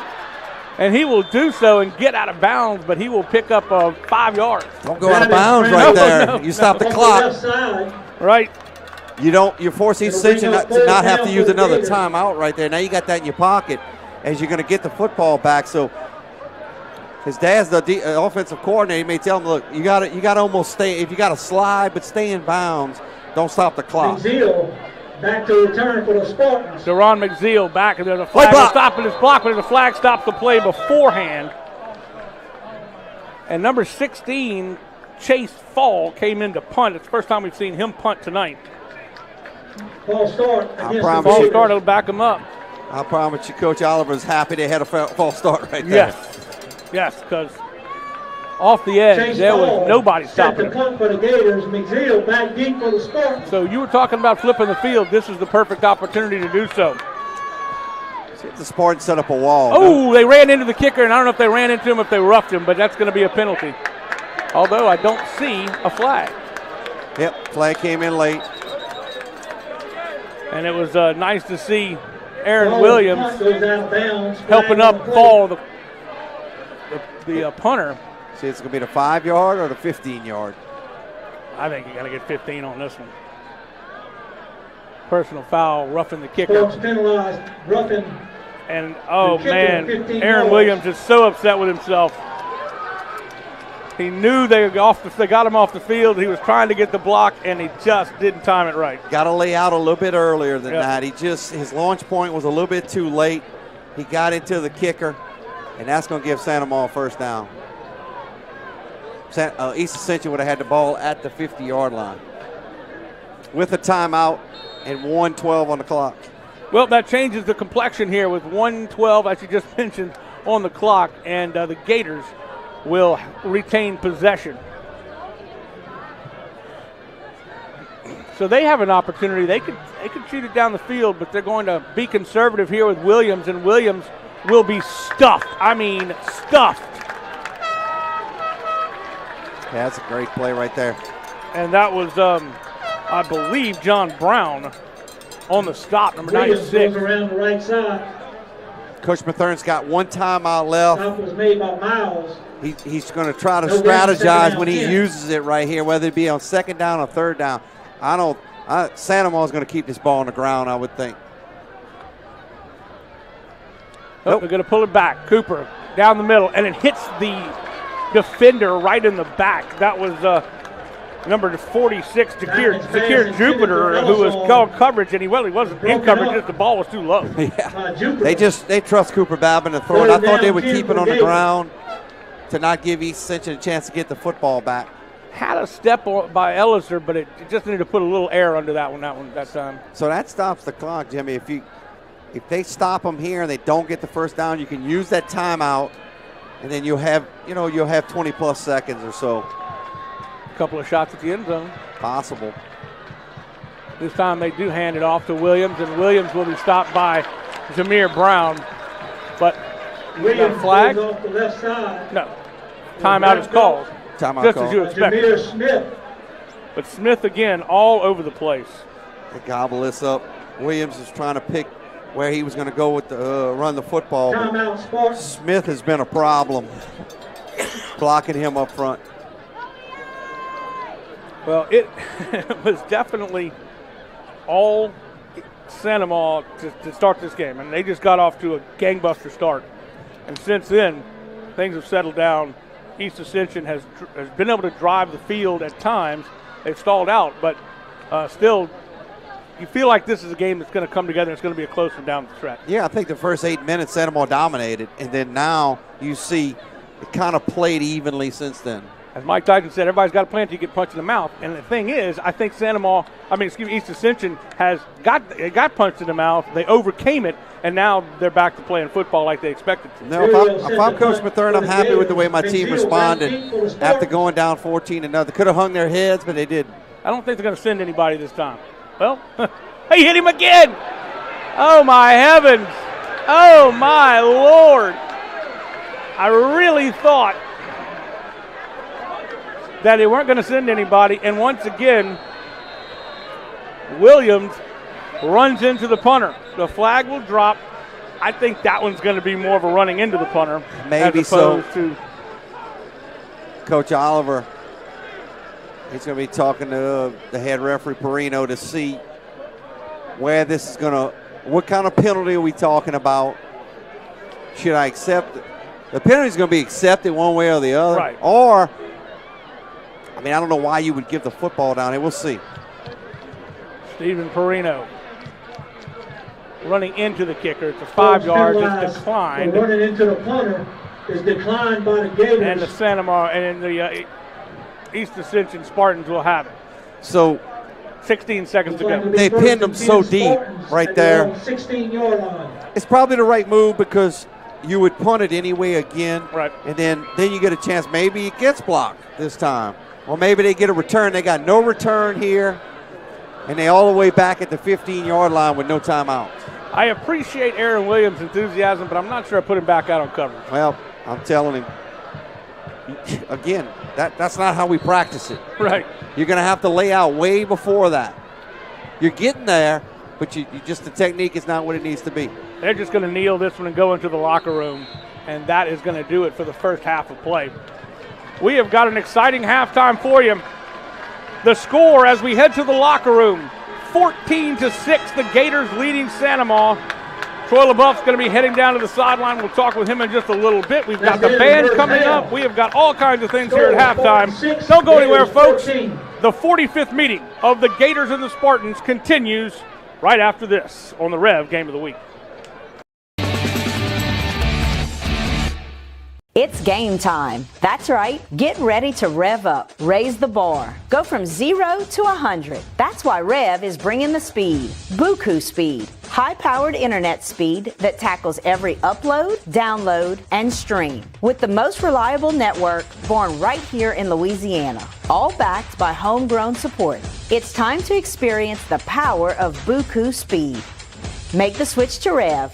Visit us at letsrev.com. Chris's Specialty Foods has you covered for tailgating this season. We do all the prep work so you can spend time enjoying your family and friends. Steaks, burgers, sausage, chicken, wild game, and many other great pork options.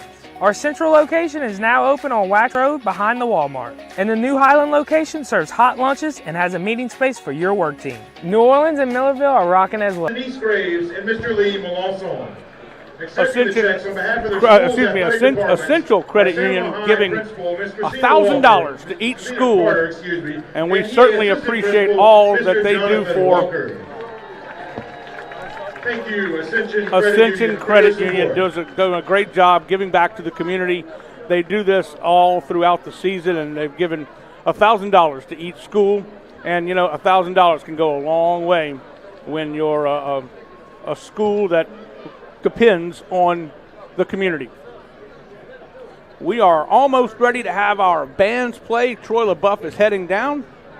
It was an exciting first half. I mean, it really started off gangbusters. As you saw, the first play of the game all the way down to the 3-yard line, taken in by Tyree Williams from 3 yards out. Then he scores on the next drive. Welcome back to halftime. And it's ready. It's halftime, and it's the Spartan Band. And here they come.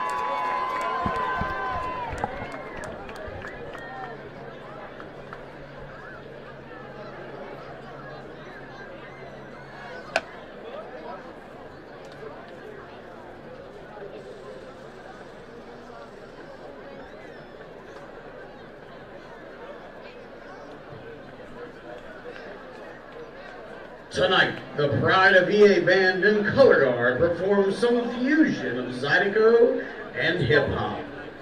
Please welcome drum majors Colin Lepore, London Keller, and Megan Jackson to the podium.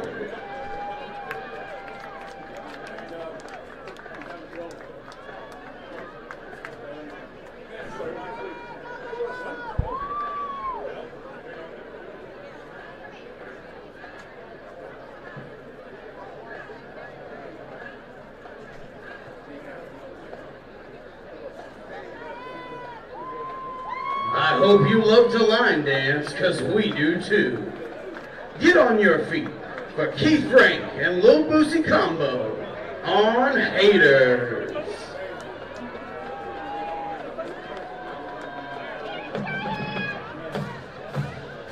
Mr. Jackson, take it away.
Yeah, Pride of EA, break it down.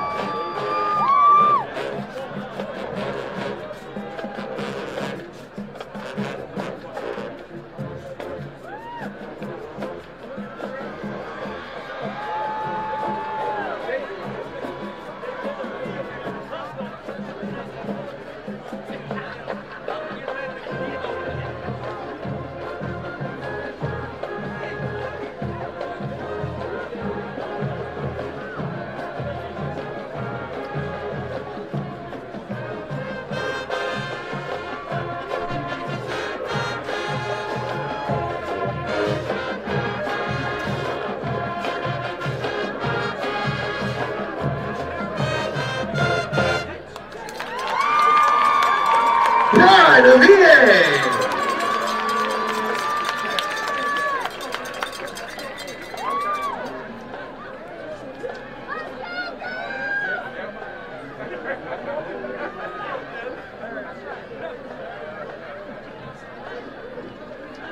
Ladies and gentlemen, let's welcome our dazzling Spartanettes to the field.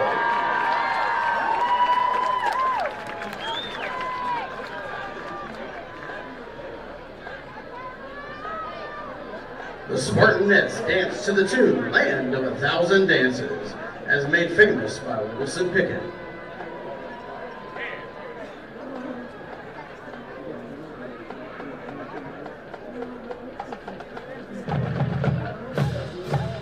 Let's see a few of those dance moves, y'all.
The Spartanettes and the Pride of EA.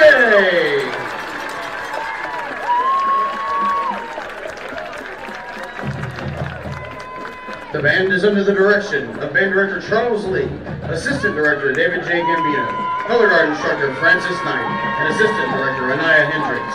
The Spartanettes are under the leadership of Stevie Barrel and Bailey Fongtree. Please make sure to visit the band boosters in the concession stand tonight for all of your halftime and game snacking needs. We'll see you next time.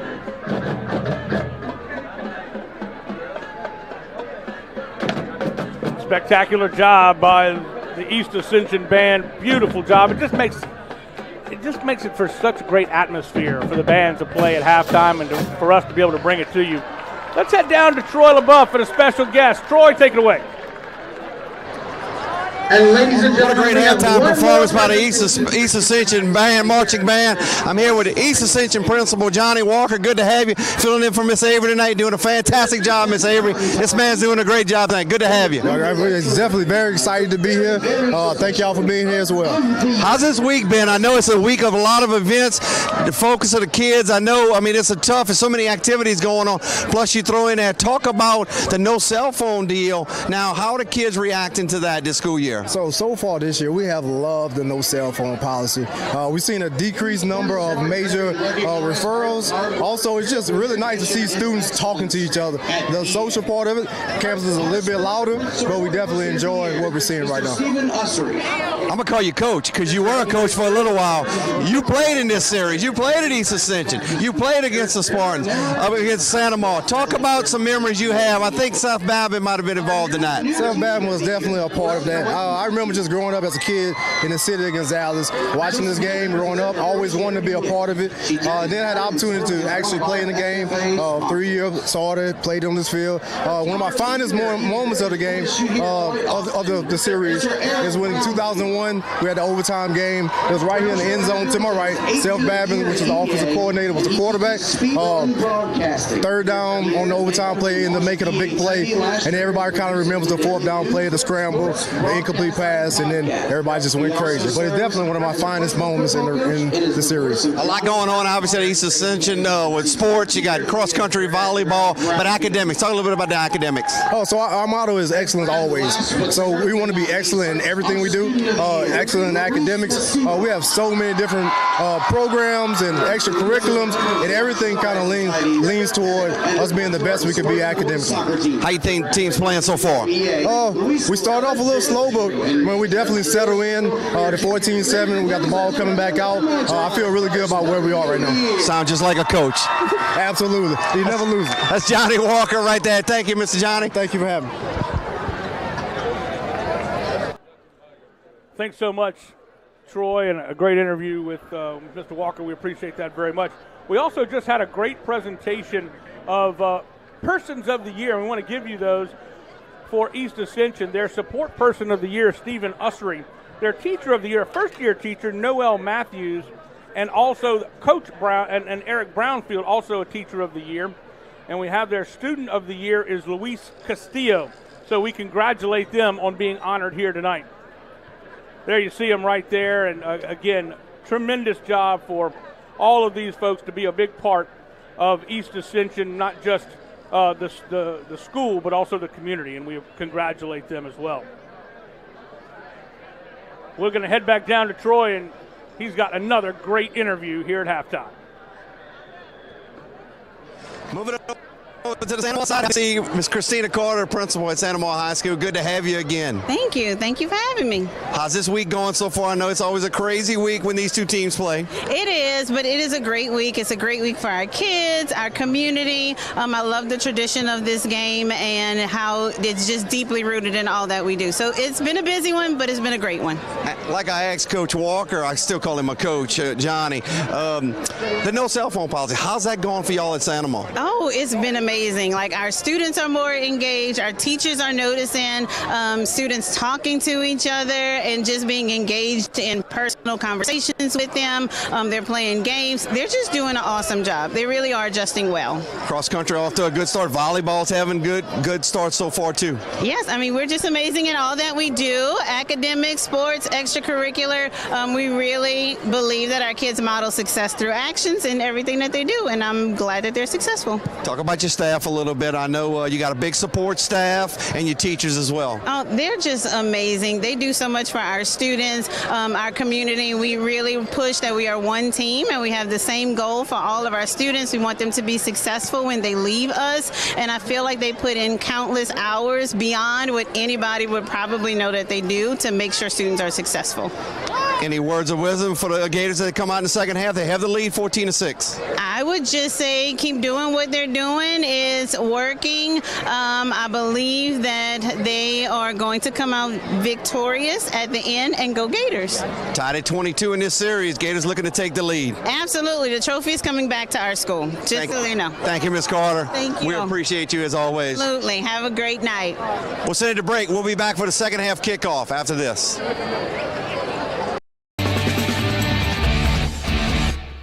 It's game time. That's right. Get ready to rev up, raise the bar. Go from 0 to 100. That's why REV is bringing the speed. Buku speed. High-powered internet speed that tackles every upload, download, and stream. With the most reliable network born right here in Louisiana. All backed by homegrown support. It's time to experience the power of Buku speed. Make the switch to REV. Visit us at letsrev.com. Chris's Specialty Foods has you covered for tailgating this season. We do all the prep work so you can spend time enjoying your family and friends. Steaks, burgers, sausage, chicken, wild game, and many other great pork options. Our central location is now open on Wax Road behind the Walmart. And the new Highland location serves hot lunches and has a meeting space for your work team. New Orleans and Millerville are rocking as well. It's fast, affordable, and delicious. It's Chris's Specialty Foods. Everybody loves Chris's. We're Rev Business, a local provider with nearly 90 years of experience. So when it comes to business in Louisiana, we know that personalized service is key. And we're here to go the extra mile with all fiber solutions that deliver what every business needs: reliability and quality. We're not just providers. We're the local team dedicated to helping you succeed. True partnerships are homegrown. Rev Business, internet, phone, managed services. Visit us at letsrev.biz.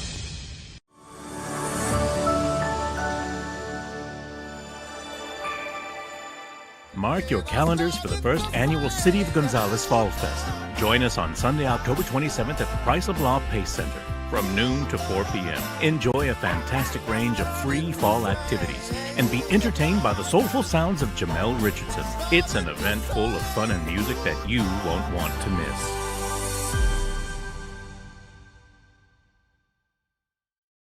The athletic training staff of East Ascension High School would like to thank the following sponsors for their support of our Spartans Sports Medicine Program. State Farm Insurance Agent Adam McCarty. Ross Downing Buick GMC Gonzales. Athletic Center. Our Lady of the Lake Health. Baton Rouge Orthopedic Clinic Foundation.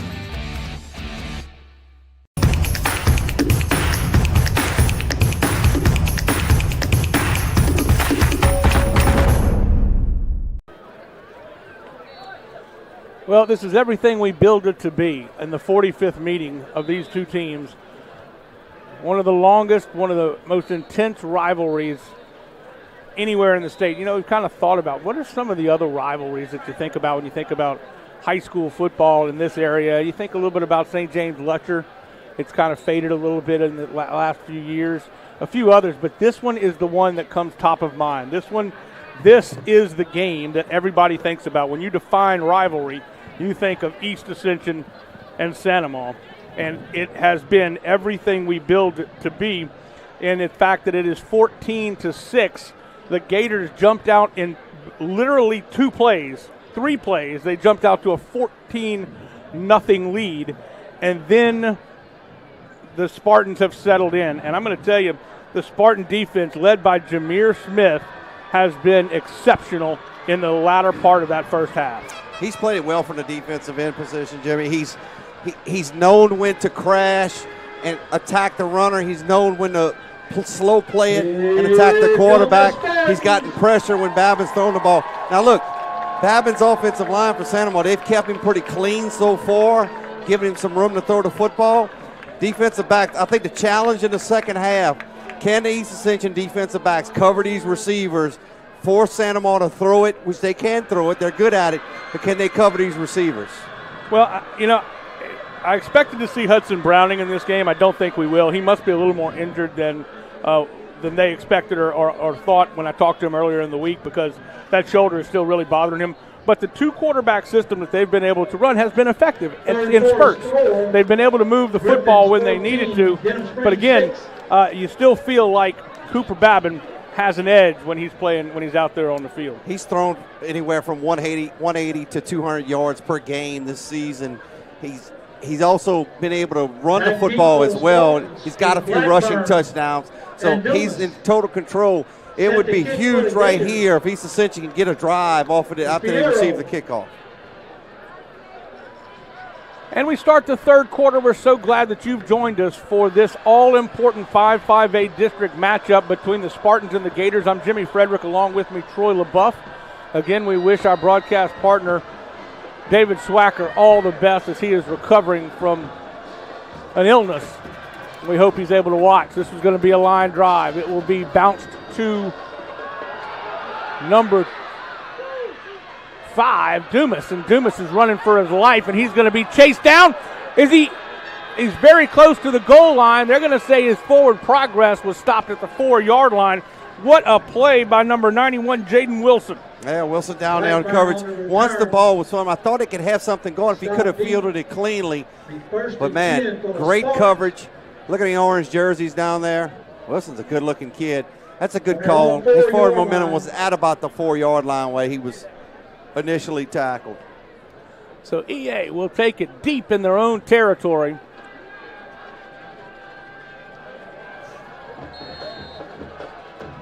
It is Caden Gotro in at quarterback, and he will basically have an empty backfield. Drop back, looking for somebody to throw to. He's going to be chased. He has to get out of the end zone, and he does. And, oh, my Lord, he was decleated, but it was a late hit as the flag comes in, and that is the definition of a slobber knocker right there, pal. Yeah, that was a big hit.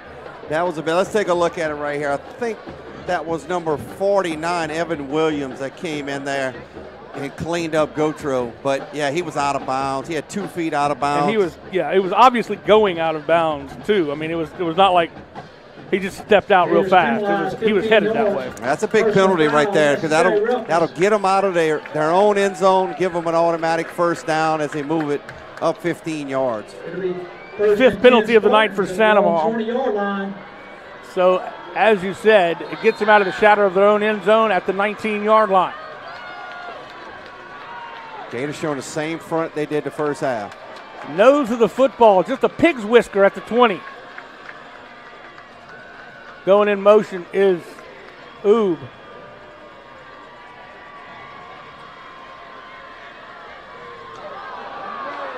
Fumble, and the Gators think they have it, and they do. Wow. Unreal.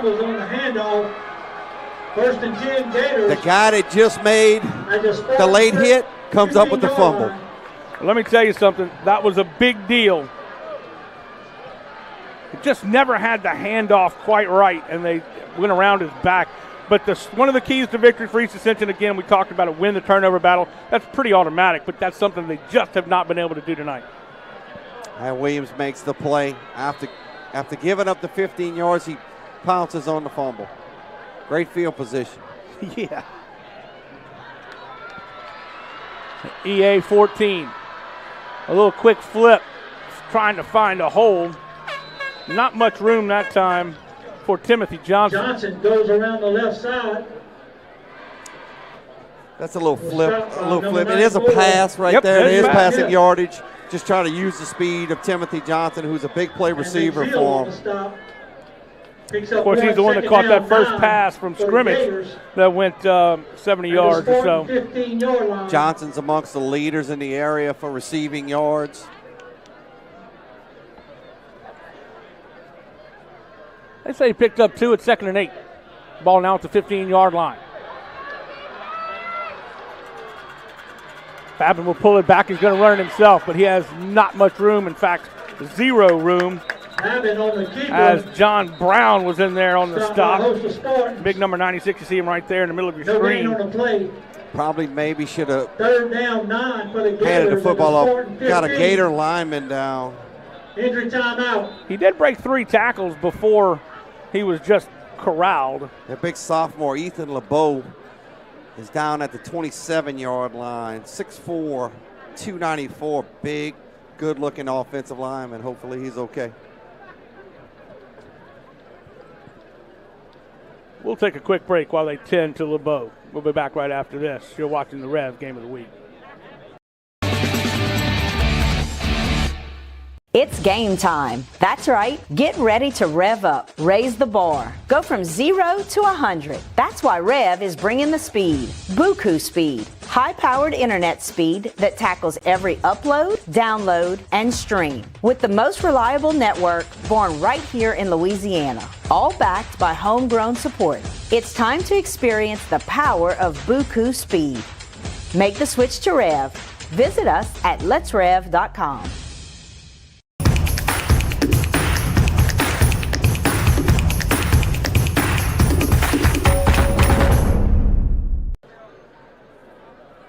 We really hope he's okay. You know, the Gators are basically a mass unit. I mean, they have had so many different, and talking to Coach Oliver, strange injuries. In fact, they've really gone back and tried to analyze what they've done in the offseason, what they've done, you know, in practices. So they've changed their practice a little bit so as to not put as much stress on their players. And we see that LeBeau's up on his own, and we hope he is okay. Looks like he will be. Maybe a stinger or something. Looks like his right arm is holding a little bit. LeBeau is only 15 years old. That's right. Transition from the JV team on Tuesday nights, playing big time on Fridays. Third down and Missed the 9 game for the earlier Gators. against Dutchtown for an injury.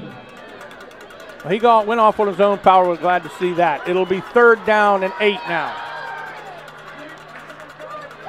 In the backfield is Hickerson. Gators, Spartans showing pressure. Yeah, they're coming. Standing in the pocket, and it's intercepted. And he will go down as the free safety, Ernest Mitchell, just sitting back there playing basically center field. Yeah, he was. And that's a big one. He's sitting there looking at the quarterback's eyes.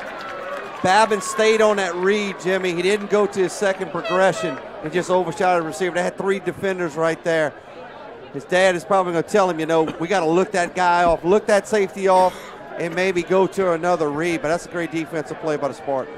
So, with a fumble deep in their own territory, they get out, no harm, no foul, and so now it's back to the Spartans.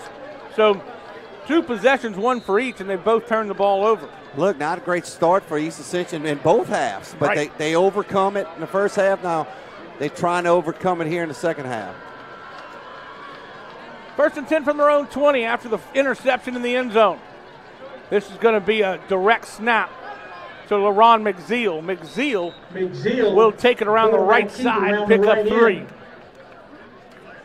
East Ascension uses a lot of different formations, a lot of different quarterback packages, and you see put the ball in one of their best offensive, their best athlete on the team, and DeRon McZeal gets 4 yards. 24-yard line. Brings up 2nd down.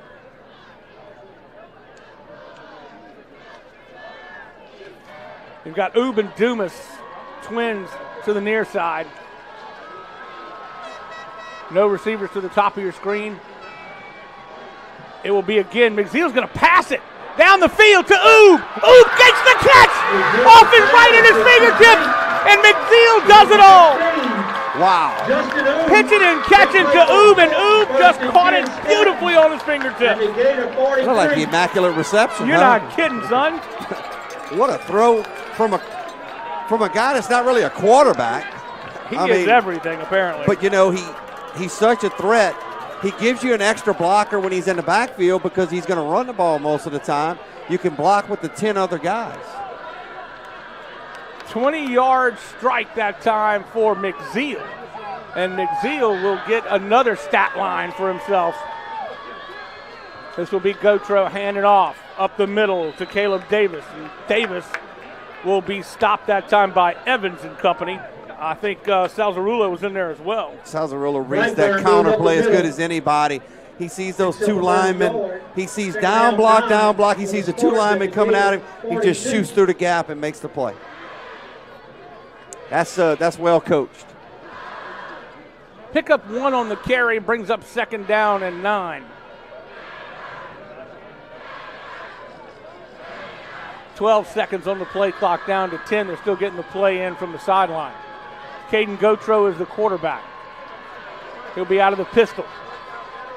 Pulls it back, and he's going to be chased. Dumps it off. He better hope it gets out of bounds, and it does. That is a dangerous play. He had enough arm to get it out of bounds, but, man, he was being chased. Gavin Hebert was coming. Number 88 kind of came through free. Forced him to throw the ball out. Now you got a big 3rd down coming up.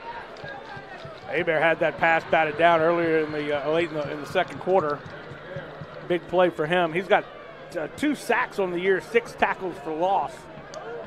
I like to see the Spartans throw something easy on the perimeter right here. See if somebody can pick up a block and let those athletes make a play.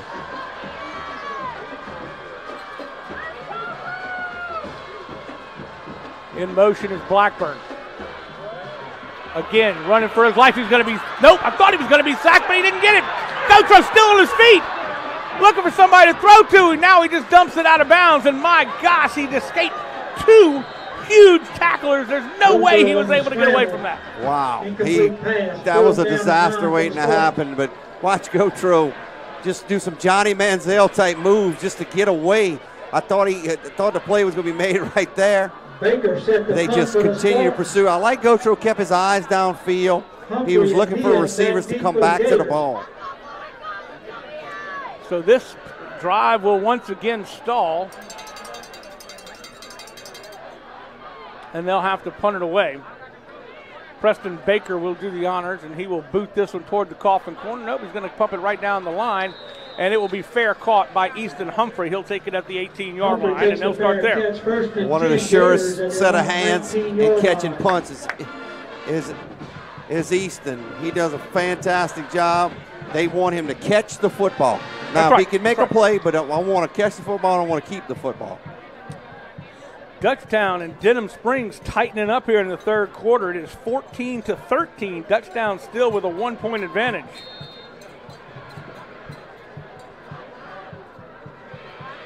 .137 left in the third in that game. We have 8:02 left in the third in our game. It has been a game of attrition since the beginning of the second quarter. This is a little dump off to Mayers. Mayers will be hit out of bounds, and they will say it was close enough to be an okay hit. That's a nice mesh route. Almost used the referee as a pick coming across the formation. Spartans win a two shell, 2 high safety, so you had some room in that intermediate throw. Spartans trying not to get beat deep. And they're on 29-yard line. It'll bring up 1st and 10 now. Mayer has been targeted about 7 times tonight. He's had a couple of good catches. This will be a handoff to Hickerson, and Hickerson will pick up about 11, but a flag will fly back. Still on his feet, dragging Spartans with him. They finally blow the whistle, but looks like probably in the position of holding. On that tackle play, on that tackle right there. What do you call it in the big the rugby? Scrum. It looked like a scrum right there. That's right. But that flag came out well before he got to that pile. Yep. Holding is the indication. It'll back him up 10. That is the 6th penalty of the night against Sanamaw. They were relatively clean in the first part of the first half, and things have gone downhill just a little bit. Spartans are staying with the 2 high safeties, which takes those 2 guys out of the box, which to me would make Sanamaw maybe want to run the football with the numbers. There's a good shot of Mervyn Ragas. Now you've seen a different formation now. Looks to be man-to-man. Dropping back, quick pass in the flats. Finds his man, he's upended, and that was Timothy Johnson. Babin's pass is complete to Johnson. Was stopped by Mitchell. Mitchell comes up to make the stop. East Ascension went from the 2 high safety, then they brought the safeties up. They played closer to the line of scrimmage. They played man coverage on that play. Good quick pass on the perimeter. Let a guy make a play, but it's good open field tackle. Picks up 5, 2nd and 15 now. The nose of the football at the 24-yard line. Babin hands it off, and there's really nowhere to go that time. Just nothing happening for Gordon. Very tough. Didn't let him get to the edge. Defensive lineman did a great job of using their hands to shut off the blocks. You stonewall them at the line of scrimmage. There was no push by Santamaw's offensive line. They've done a good job most of the night getting a decent push. That was actually Dante Flowers on the carry his first time tonight. Back to the 2 high safety look. Sanamaw might work dig routes here in front of the safeties. Everybody's coming, and Babin still on his feet. Somehow he escapes. He tucks the ball and runs. He's got a little bit of running room and slides down at the 38-yard line. It will be not enough for a first down. He comes up a yard shy. You like for your quarterback to slide, but they would have loved to have him just keep it another yard right there. But still, the offensive line did a basically it was a jailbreak. I mean, unfortunately that time they let everybody through, and there you see chasing him is Tony Miles, number 22. Yeah, I think that's the right call by Coach Oliver to punt the football right here. You don't want to give it to the Spartans. Your defense has been playing strong all night long. Might try to get him to jump off sides.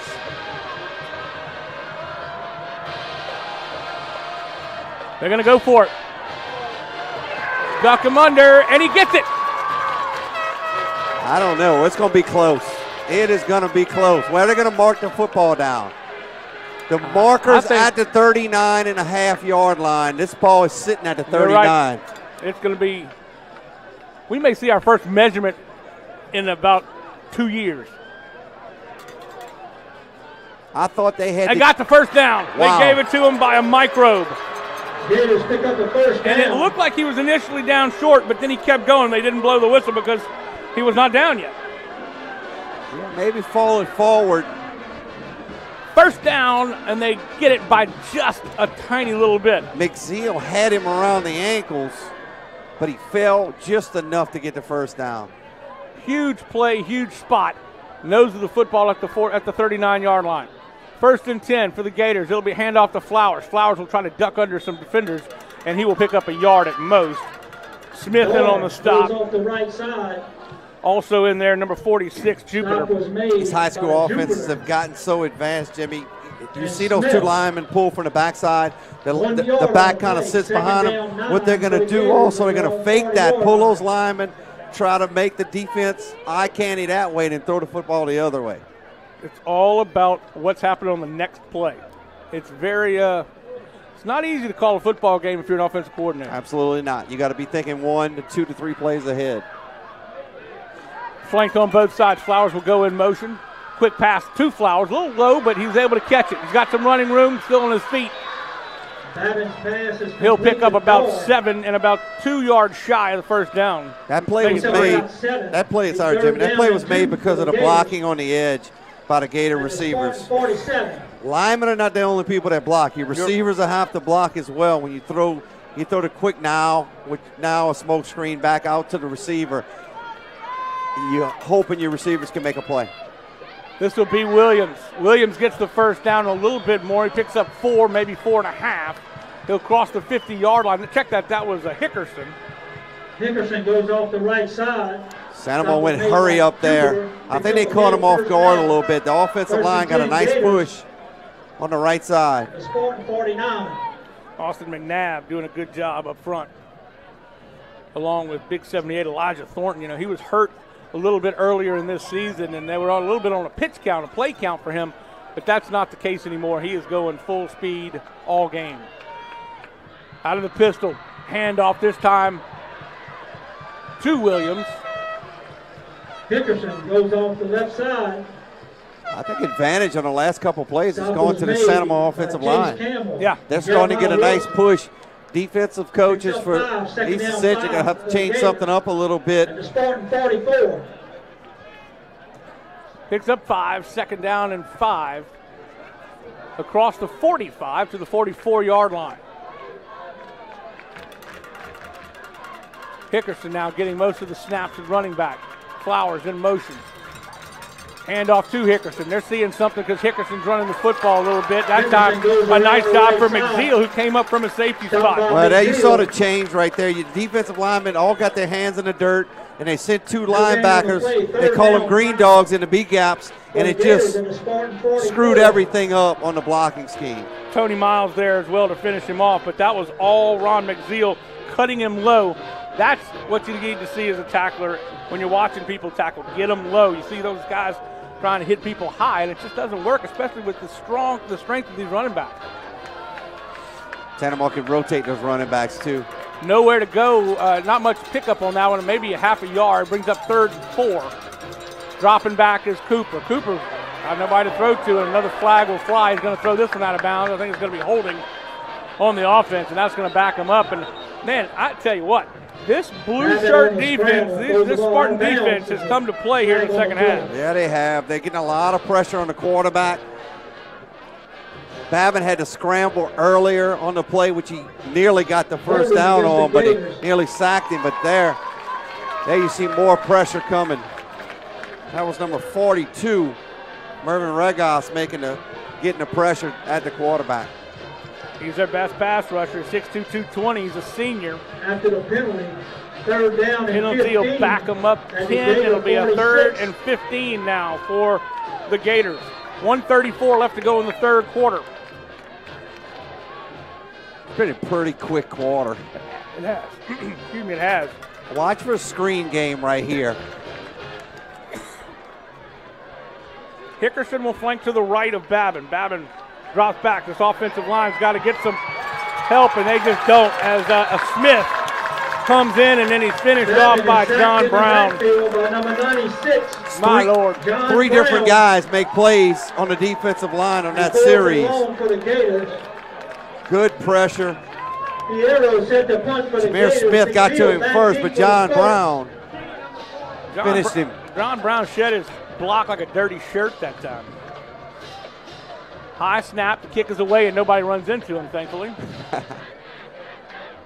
A little bit of a UFO-looking kick, a helicopter kick, as it checks up at the 31-yard line.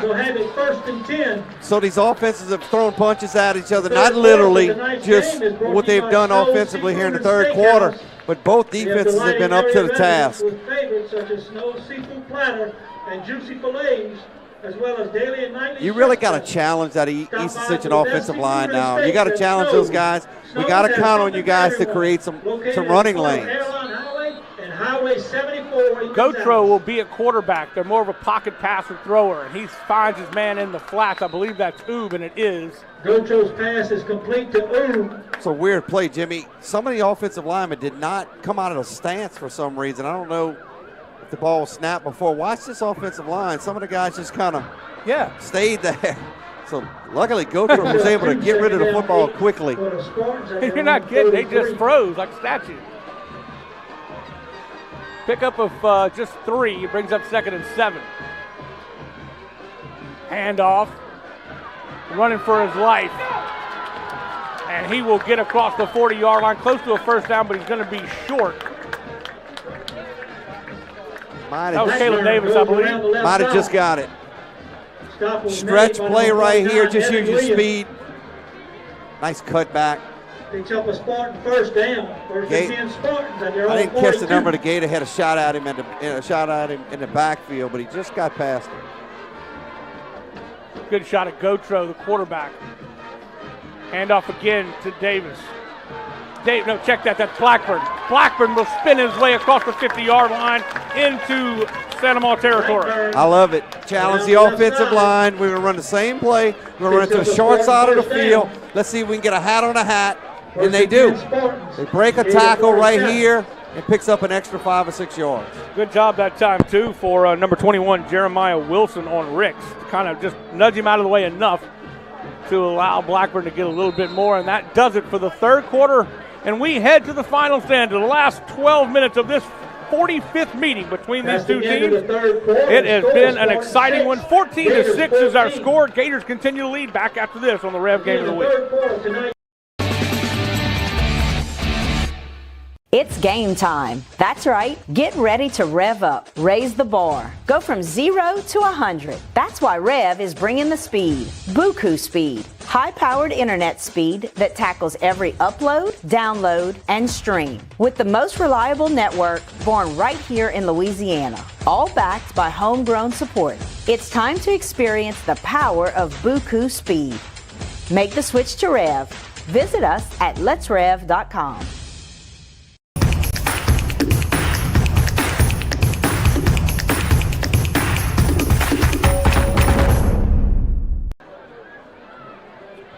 We are back to start the final 12 minutes of this one. It is going to break the tie between these two squads. Each team has 22 victories over the course of their 44-year meetings. And somebody is going to come away with a victory, and somebody is going to put themselves in a good position to have a share of the district crown. Who will it be? We'll have to find out. As another fumble. He has stripped the ball, still loose on the field. And the Gators come up with it again. Unreal. Gotro has it stripped from him. as he tries to run around the left side. First and 10 Gators. The last 2 times, so trying to run a stretch play right here, where he's going to put it in the belly of the running back, then he decides to keep it. That happened the last time to go through as well, where the fumble happened. I think he's more comfortable just handing the football off or pulling it, not running it and throwing it. He seems more comfortable that way. Yeah, Gavin Carpenter knocked the ball away from him. Didn't see who recovered, but Gavin comes up with a big, big play. That's big to start the fourth quarter. You had some momentum. You were driving the football a little bit. Every time they seem like they get going, they get stuck in the mud a little bit or shoot themselves in the foot. Again, another key, don't shoot yourself in the foot. That was literally on our graphic before the game began. Timeout Gators. Gators have to call a timeout, a little confusion. Let's take a look at what's coming up next week, or the next couple of weeks on the REV Game of the Week. On REV Sports 1, we'll have Live Oak at Santa Ma. I'll be there for that one. And then on Sports 2, we have Turlings Catholic at East Ascension. The next week, following on November 1st, Dutchtown at East Ascension. On Rev 1, on Rev 2, Santa Ma at Prairieville. And following week, Live Oak at Dutchtown and Patterson at Donaldsonville. Of course, you can get all those games.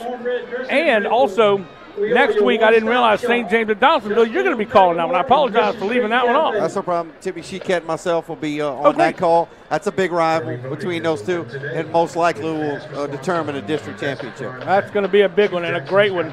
You guys do such a great job at Donaldsonville. Floyd Boutte Stadium. Was there last night. Doesn't get any better than Floyd Boutte. What I love about all these stadiums, they all have a history, but they all have turf now, and it helps when the weather's bad. Oh, absolutely. I remember being at games at Floyd Boutte. We got a little messy. Pulled back all by himself right down the field, pitching and catching. Timothy Johnson, the guy that made that big play to start the game, makes another big play to basically start the fourth quarter. Yeah, Babbitt throws it right between the corner and the safety, puts it in the right window. He saw the corner squat, didn't go with the receiver. The safety was deep at about 12 yards, hit it right in front of him. A nice throw and catch. 22-yard gain on that pitch and catch. First and 10 for the Gators, and they're starting to move here. They've got an 8-point advantage. It will be a handoff to Hickerson. Hickerson breaks through. A flag will fly, but he'll get down to the 9-yard line before being tackled by Mitchell. Hickerson goes around the right side. Hickerson's a strong runner, Jimmy, but they just can come back for a hole. But, man, that East Ascension defense had just gotten off the field from the previous series where I thought they got a little tired. Holding against the Gators. Good point. And there's a timeout. There's an injury timeout.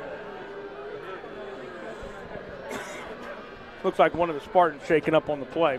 Yeah, it looks like a cramp. I don't know if that might have not been Jameer Smith. Couldn't quite tell. I see Jameer, I think. Yeah, I think he might be in the huddle. Kind of a cool night. Temperatures changing a little bit. Perfect night for football. Absolutely. We haven't had one of these yet. I mean, this is really a treat. We may be right back to 97 on the 25th, but we're enjoying it tonight. That's the other defensive end, number 42. Mervin Ragas. They got two good-looking defensive ends. I mean, as an offensive coordinator, which way I'm going to run, you know?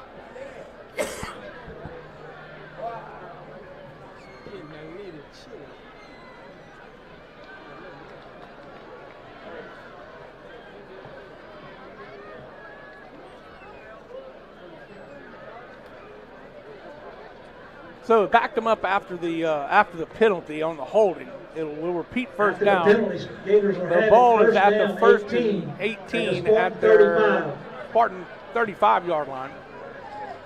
That's a big penalty. That football would have been inside the 15-yard line. You know, it seems like the penalties are coming at very inopportune times. Now, you don't want to get a penalty, period, but they're coming when it's really a momentum buster. And here comes a buster right through the line, and there's Jameer Smith slinging down Cooper Babbitt like a rag doll. Yeah, I had Jameer Smith with that's his third sack, I think. He's pressured all night. He has now got six sacks on the season. For the Gators at the Spartan 41. So that drops them back again. about 6 yards. They lose 6 on that one. So it'll be 2nd and 24. See the Gators keep it on the ground here. They trust Babin.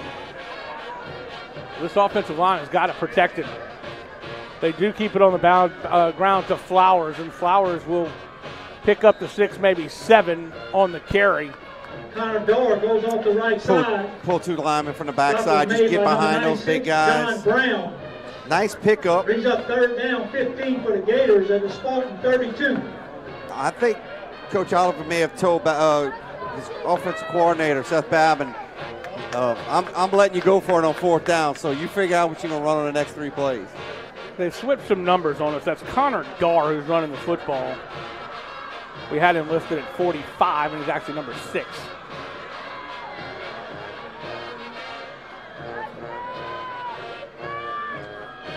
So Connor Darr is the one that's been running the football. This time another right through the A gap, and it will be Cooper Babin with some running room. Still on his feet now, lowers his shoulder. Babin that time punishes number 3, Trenton Palmer.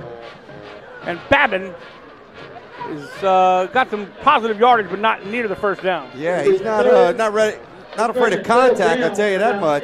Put his shoulder down right there. I think they might have told him, man, you got to do something and get these don't slide down a yard shy, and he's not near a yard shy. In fact, it's 4th down and 7. Looks like they're going to keep their offense on the field. Yeah, you'd be looking at about a 43-yard field goal from here. Jacob Fierro has a long of 30, so his pass is not in the vicinity, and a flag will fly late. Not in the vicinity of Johnson. I think there was miscommunication as Johnson broke in on a flag route, on a post route, excuse me, and he threw it over the outside shoulder. Head official saw something. Personal foul against East Ascension. That's a big call. That's a big call. Spartans would have got off the field. Let's see if we see the replay on that one to see what kind of activity was going on.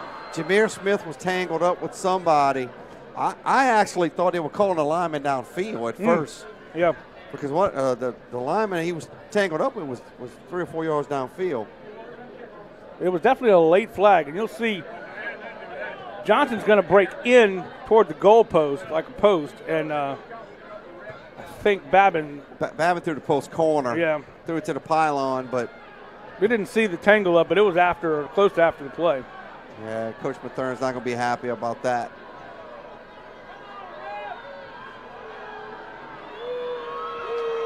That's certainly a big call. Yes, sir, it is. And it gives them a 1st down. And they will be inside the 15 to the 13-yard line. 9:29 left to go in the ball game. After the penalty, Gators has it 1st and 10 at the Spartan 13-yard line. 5th play of this drive. Penalties have been key on both sides of this one.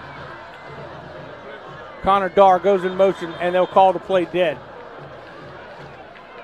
Dead ball foul, illegal procedure. Procedure is the call, and that'll back them up 5. So we can't seem to get a playoff in the last 45 seconds or so. Pre-snap penalties drive coaches nuts. I mean, it's just a mental thing. Being able to just stay locked in. Put you now in 1st down and 15.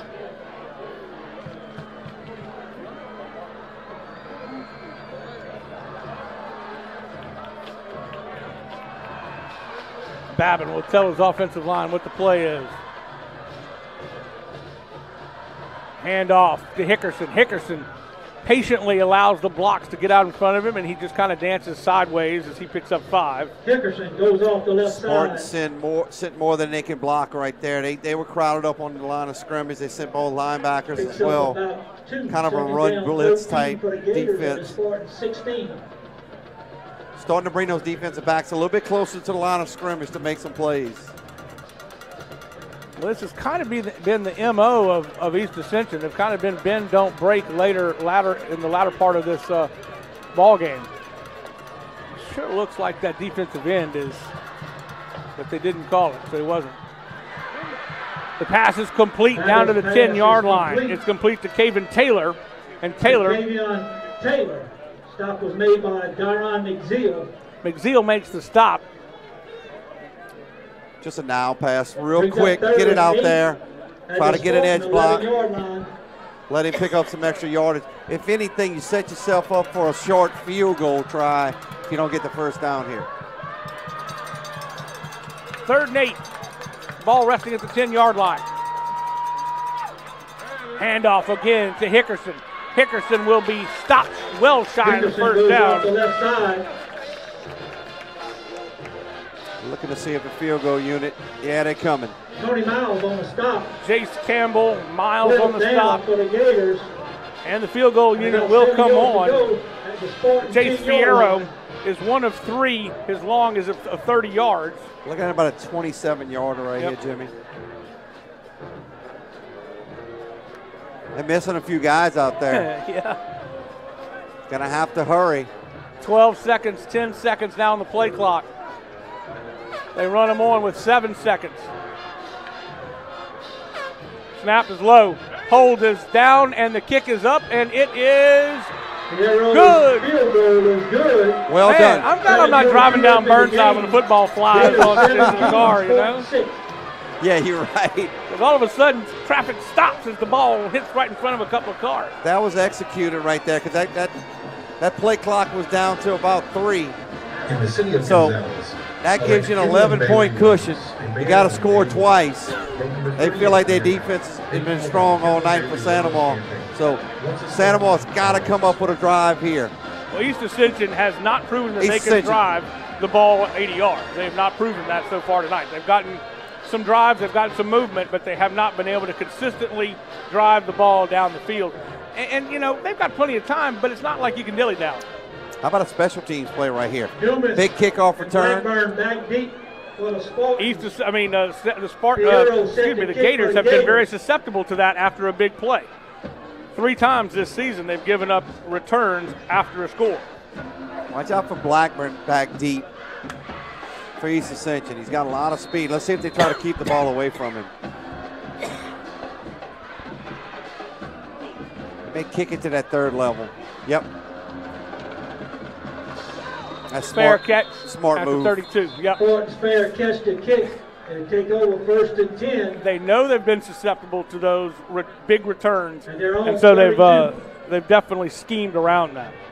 Yeah, that's a smart play. Make a fair catch it right there. That's a good fair catch it. Number 22 for the Spartans, that was Tony Miles.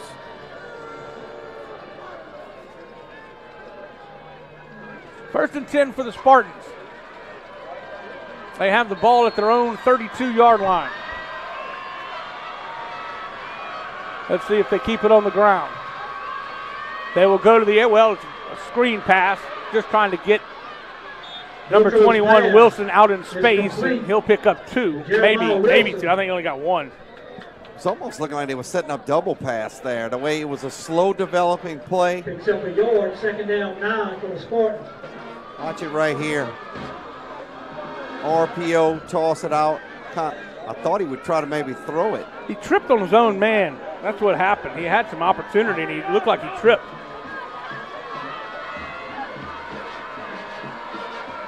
Clock running at 6:42.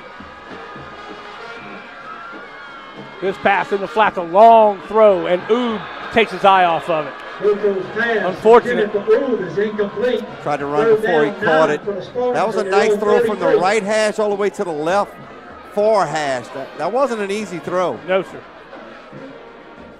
Tiny bit behind him, but that's very catchable football. He just tried to run before he got it, as you mentioned.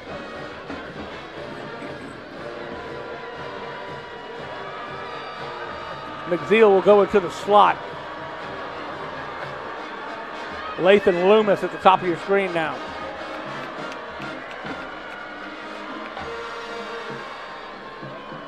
Looking for somebody to throw to is Gotro. Gotro carries it himself and slides. He will have the first down, as he will get just a yard past the sticks, but enough for a first down. That's a heady play by Gotro. Everything, they tried to run the mesh concept. What he bring two receivers right across each other right there to try to cause a pick play, if you will, illegal pick play, but he saw the middle of the field open up. And he knew where the sticks were, and he didn't go down until he crossed it. Because it's marked where you start your slide, not where you finish, of course. Now he's going to try to throw across his body, and he does. The pass is tipped. It was incomplete. I think it was tipped by your boy Salzarullo. Yeah, that was dangerous right there. Intended for Lathan Dumas. Gators want to get a hand on this football. Incomplete. That's such a tough throw. The right-handed quarterback running to his left. I see Salzarullo right in there. They had 4 defenders around the receiver.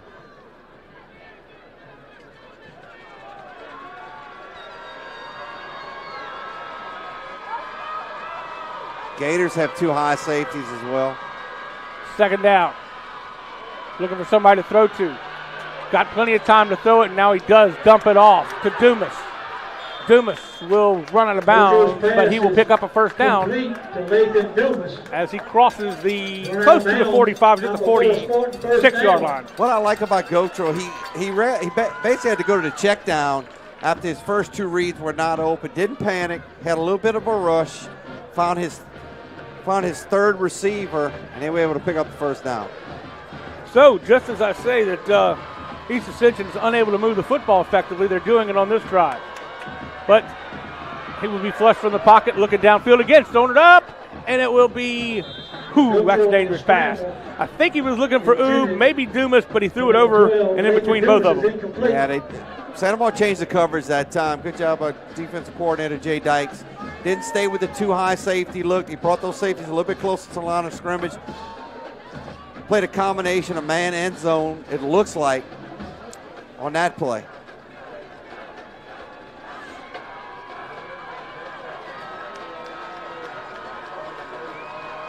Second and 10. 1-step drop, throwing it up to his man, Oob. It's just over his fingertips. Oob had a great catch earlier in the game, and that one was just a yard too far. Yeah, had a step on him. Jordan Brown was in coverage. Down 10 for the Spartans. Gave him an outside release off of the line of scrimmage, but that was a pretty ball by Gotro. Just a little bit too much on it. That might have went to the young kid said, it might have taken that to the crib. He would have taken it for sure if it had just been a foot shorter, or he would have been a step faster. 5:43 left to go in the ball game. Third down. Gotro standing in the pocket. Now he's going to be flushed. Running to his left. He's going to have to learn it himself. He's got a little room. He's going to get close to a first down, but I think he's going to slide early. He's going to be a yard. No, they're going to say he's 2 yards shy. I thought he got a little closer than that. Yeah. They're getting 2 yards short. The Santa Maria coaches were going crazy. They thinking they got some holes on this. There was a hole right there. Yeah. So that's what they're going crazy over, and they were probably right. See, I think he started to slide right about there. A yard shy, but he say it started at 2 yards shy. Big play. 4th down and 2.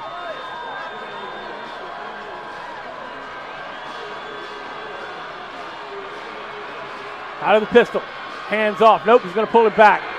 Good block. He's got some room. No, he's going to throw it to his man, Oob. Oob catches it at their 12-yard line, and he goes in for the score. Everything is clean, and we have ourselves a touchdown by the Spartans. What we've seen on this drive, Jimmy, is the legs of Caden Gotro.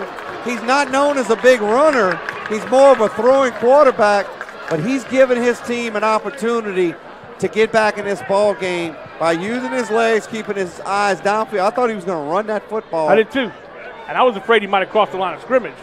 No flags, of course. That was a 38-yard touchdown strike, 7-play drive. Obviously going to go for 2 here.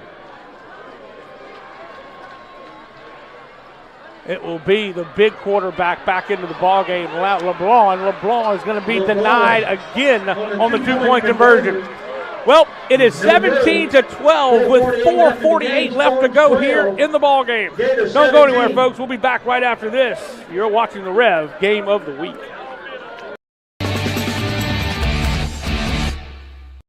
The athletic training staff of East Ascension High School would like to thank the following sponsors: for their support of our Spartans Sports Medicine Program.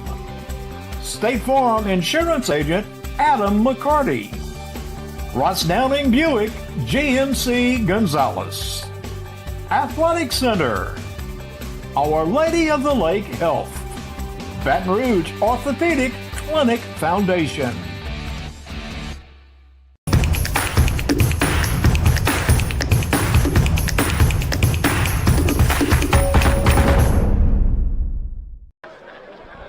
We'll take a look at that replay as soon as we kick it off here. But I want to thank both schools for sending in the pictures that our production staff did a great job of adding to our commercial reels as we come back into the football game. Really neat to see the students and the teachers getting so involved in everything that goes on in this week of rivalry preparation.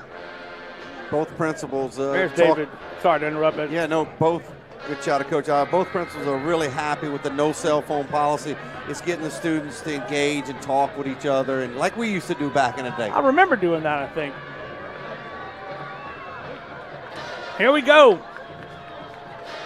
We got ourselves a ball game late. This is a booming kick to the 2-yard line. Collected by... He fumbled the football. He just dropped it. Who's got the football? If the Spartans come up with it, it's huge. They think they have it. Let's wait and see as they unpile this one. And the Spartans have the football. Not yet. No, you're right. Offense wants to come on the field. They got it. What a big play. Coming out with it is number 29, Jondell Smith. Wow, what a play. It was Myers. It's our guy 51 who down on those kickoff returns. That's right. Wilts. Joe Shane. First and 10 at the Gator 21. Oh my goodness. Another mistake. Can the East Ascension Spartans capitalize? Not a bad time to take a shot right here, Jimmy. You're right. Right after the turnover. Let's see if they do.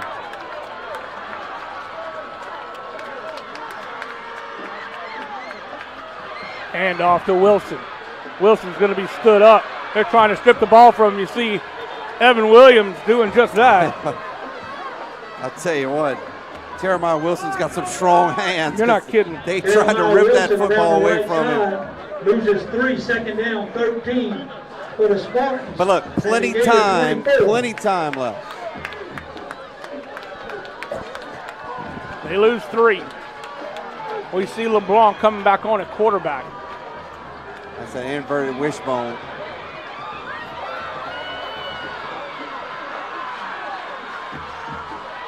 He's going to throw it, looking for somebody to throw to, in the corner all by himself. Oh, it goes off his fingertips. Oh, it's Aaron Williams who couldn't come down with it. He could have picked 2 receivers. He's got number 5 streaking right down the middle, Caleb Davis. He could have picked either one of those guys. Wasn't a bad throw. It just got twisted a little bit. You won't see 5 in your screen, but he was sitting in the end zone. 13 for the Spartans at the Gator 24. He's got his feet tangled up a little bit. Brings up 3rd down and 13. I think they fooled him right there. You know, they thinking LeBlanc's going to run the football with that formation. It's a great play call. Gotro back into the ball game.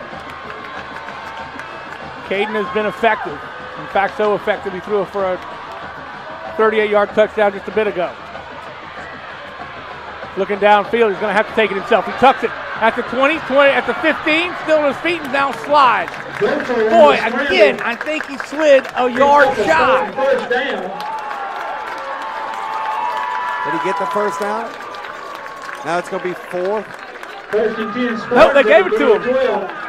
First down, boy, I thought that he slid short. Good spot for the Spartans. Again, Gotro uses his legs. And he is not known for that. He's been big on the last drive, and that's the big play right there on 3rd down. 3:27 left to go in the ball game. They can get a first down at the 2-yard line or the 1.5. See if Coach Oliver decided to use some of his timeouts if they're holding the ball too long. It's got some room. Hand off and the flag will fly in the backfield. It was 6 Blackburn on the carry. Santa Monica coaches were begging for that flag, and they got it. Probably is a good call. So East Ascension with another 10-yard penalty, again, at the most inopportune time. Absolutely.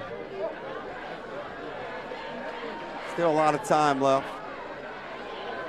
East Ascension penalized 10 yards for holding. What I would have been concerned for as a Santa Monica coach, how long are they going to hold on to this football before they potentially score? So it's 1st and 20.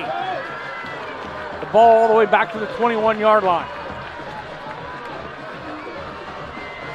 Crowd on their feet on both sides of the field. Watch out for Caleb Ricks in that secondary. He's a ball hawk. Quick pass across the middle.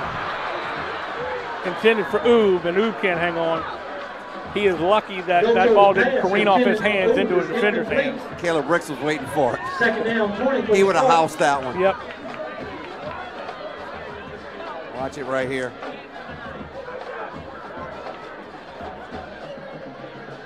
Ricks made a big play in this game last year.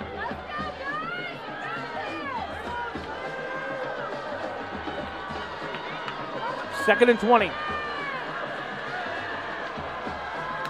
Kendrell Green, you see him big time up on the right guard position. Let's see if he can do something out in front. He does. Pass is complete to Ron McZeal. When they need something, they put it in the hands of McZeal. Great catch, great play, but a better tackle. Santa Monica gets him to the ground. They don't let him get a little yak, as they call it, yards after catch. They give him minimum yards after, so still sets up a third long. 3rd and 11. Clock rolling at 2:34. Watch Oob on the bottom of your screen. Wilson flanking to the left. Gotro looking for somebody who's going to take it right up the middle. Now he doesn't. He changes his mind. Comes back out, throws it to the end zone, and it throws it away. That's why he becomes dangerous when he does that. Incomplete pass. Man, he's got to be careful that he doesn't cross that line of scrimmage. It just looks like he's getting close to it. Now, luckily, you have to have your entire body across the line. You talk about plays being big, Jimmy. How big was that stopping that two-point conversion for the last East Ascension touchdown? Santa Monica would be lining up for a game-time field goal here. With a kicker that's got plenty of leg. 4th down and 11. Again, they can get a first down at about the 2, just inside the 2. Coach Mathern may let's see if he takes a timeout. Gotro, the senior quarterback, drops back. He's already got a touchdown pass under his belt. Throwing toward the end zone all by himself, and he missed it! Oh my gosh! Darren McGee was so wide open, he just took his eye off of it and misses it. And they turn the ball over on down. He was so wide open. He just kind of jumped, but he didn't need to jump. Oh, sometimes when it's just there, you just can't believe it. And both sides are going to be talking about that one play. That's not what decides the game. No, I agree with you. But it's just such a big play. Great read by Gotro. Wide open. Great angles by our camera operators. We appreciate all the hard work that they do on all of our games. Now, Spartans do have 3 timeouts left, so they can stop the clock. 2:12. They got to get them off the field here. Babin looks like he's going to try to get them out of the shadow of their own end zone as he's got, and he will take it himself, and he's got a lot of running room. Still on his feet, finally pushed out of bounds at the 38-yard line, maybe the 37. As many good running backs we have in this game for both teams, it's been the quarterback's legs on both sides tonight that have been huge for their offenses. Everybody on the defense was so spread out covering receivers, and it was a great call. I think the coaches trust him to make the right decision. I think they had no intention of throwing the ball there. Right. It was a straight run by him. They did knock him out of bounds.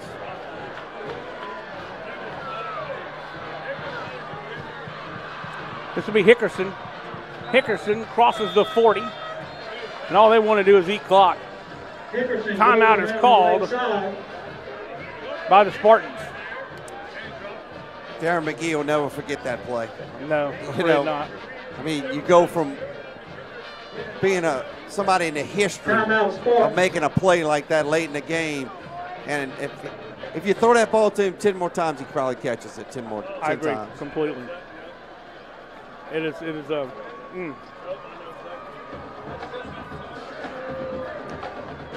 very tough to deal with, as you see the coaching staff of East Ascension.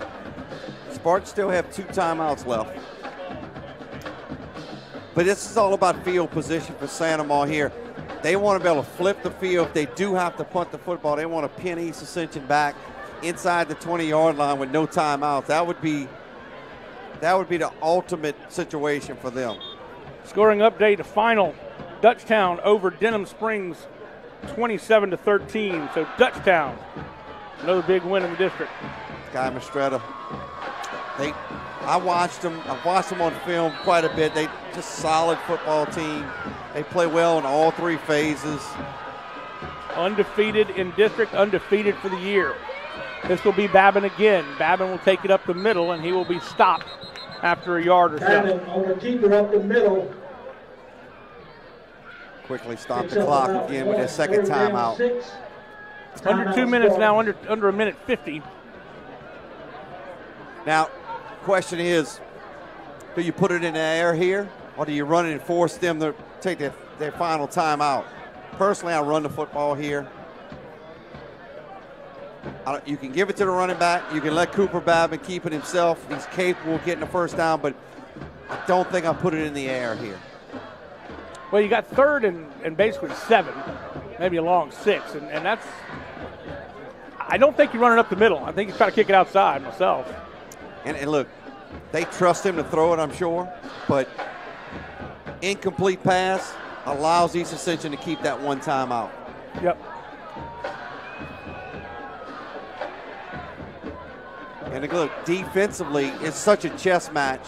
Do I send pressure here, which if I send my linebackers and I open up the middle of that field and he breaks the line of scrimmage, then they can seal a game. Yeah. They can go in victory formation after the first down. But look, they got everybody on the line of scrimmage. And they're looking like they're going to throw the football here, as Babin will roll, and he will nowhere to go. Still on his feet. Now he'll retreat, gives ground, looking for somebody to throw to, and he does. Did Connor Darr come up with it? Wow. Connor Darr makes the catch. Unbelievable. What a play by Cooper Babin, and then the catch by Connor Darr. Well, obviously, you and I have instant replay, and the officials don't. Look at this. He dances somehow. There's 4 defenders right there. Looks downfield, throws it sidearm, and I don't know. That's right. I mean, the official's right in front of it. Yep, you're right. So the final timeout called by East Ascension.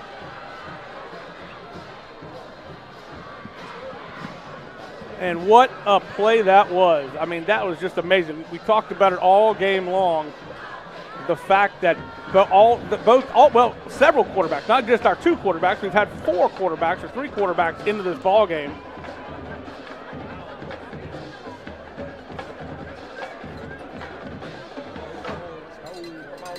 And it's been an exciting football game. We really thought the way things started out that this thing could be blown open very quickly. And then both teams kind of settled in, especially East Ascension. East Ascension settled in. They were able to get over the shock of giving up 2 touchdowns in about 2 minutes. And they have played really good football since then. But just some key mistakes have prevented the Spartans from getting into the end zone. And now it is up to the Santa Maria Gators. It's 2nd and 11. 1:31 left to go here in the ball game, and the Spartans can't stop the clock. What a great shot right there down the line of scrimmage. Handoff to Hickerson. Hickerson stays on his feet, doesn't get out of bounds, and they will bring up third down. So they've got to get another first down here.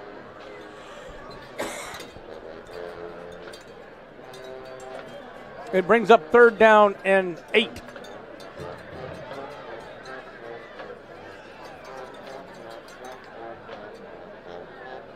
The 45th meeting of these two teams, and coming into this game, completely tied at 22 apiece.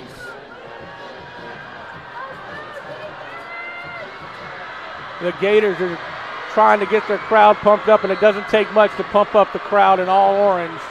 Timeout, Gators. And the Gators call a timeout. We'll take a quick break. We'll be back right after this with 48 seconds to go here in the ball game. You're watching the Rev Game of the Week. It's game time. That's right. Get ready to rev up, raise the bar. Go from 0 to 100. That's why Rev is bringing the speed. Buku speed. High-powered internet speed that tackles every upload, download, and stream. With the most reliable network born right here in Louisiana. All backed by homegrown support. It's time to experience the power of Buku speed. Make the switch to Rev. Visit us at letsrev.com.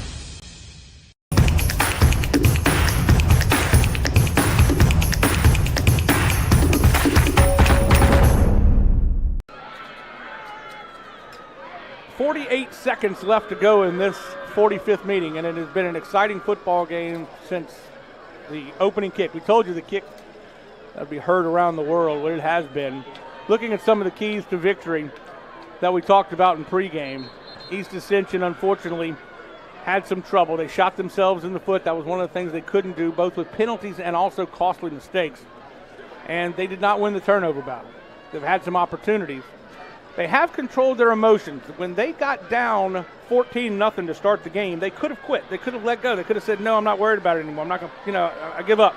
They didn't do that by any stretch of the imagination. That is a credit to this coaching staff and a credit to these young men who are battling so hard for their school.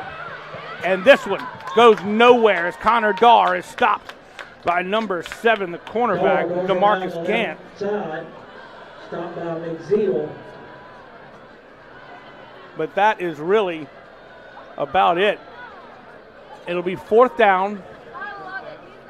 The clock will tick down. There's about a 3-second differential between the play clock and the game clock. So they will have to punt this one away or do something with it.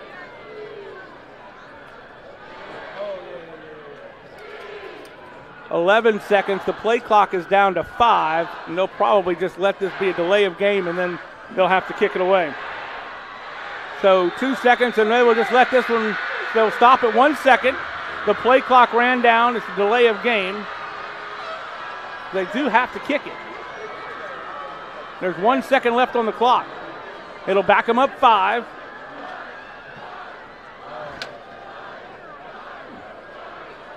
I guess they don't have to kick it. All they have to do is kneel it. No, they don't. Well, yeah, they do.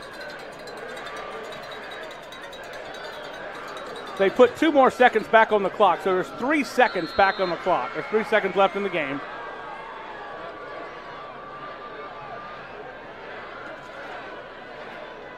They either have to punt it or run around with it for 3 seconds. And they will just.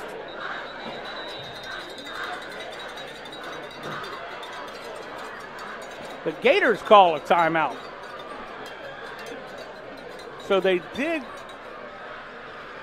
come out for Jace Fierro to punt it away, but they call a timeout. Again, 3 seconds left in the game. Crowd hanging in on both sides. It has been an exciting football game, and we've got some exciting action coming up for you next week. Again, we have Live Oak at Santa Monica. It's going to be homecoming on Rev Sports 1. Of course, I will be there on that one, and we're excited about that one. On Rev Sports 2, we've got Turlings Catholic at East Ascension, and also on Rev is St. James at Donaldsonville, and that's where Troy will be. Troy will be handling the Donaldsonville game over at Floyd Boutte Stadium, but I'm excited to be back at Santa Maria versus Live Oak. As we talked about earlier, Live Oak has been on a tear lately. So we got great football coming up for the rest of not only October but into November. And, of course, hopefully we'll have some good playoff games for you as well. They will snap it. The punt is kicked out of bounds, and that means they have time on the clock because nobody touched it. They're going to put time back on the clock. Right? I guess once they punt it, they think they still have 2 seconds left on the clock because it did go out of bounds and there was still time on the clock. There's at least 1 second left, I think. The ball literally was kicked. I don't know if it was on purpose, but it was literally kicked a yard deep and then 30 yards up in the air. They're still talking about it. I believe there's at least 1 second left on this clock.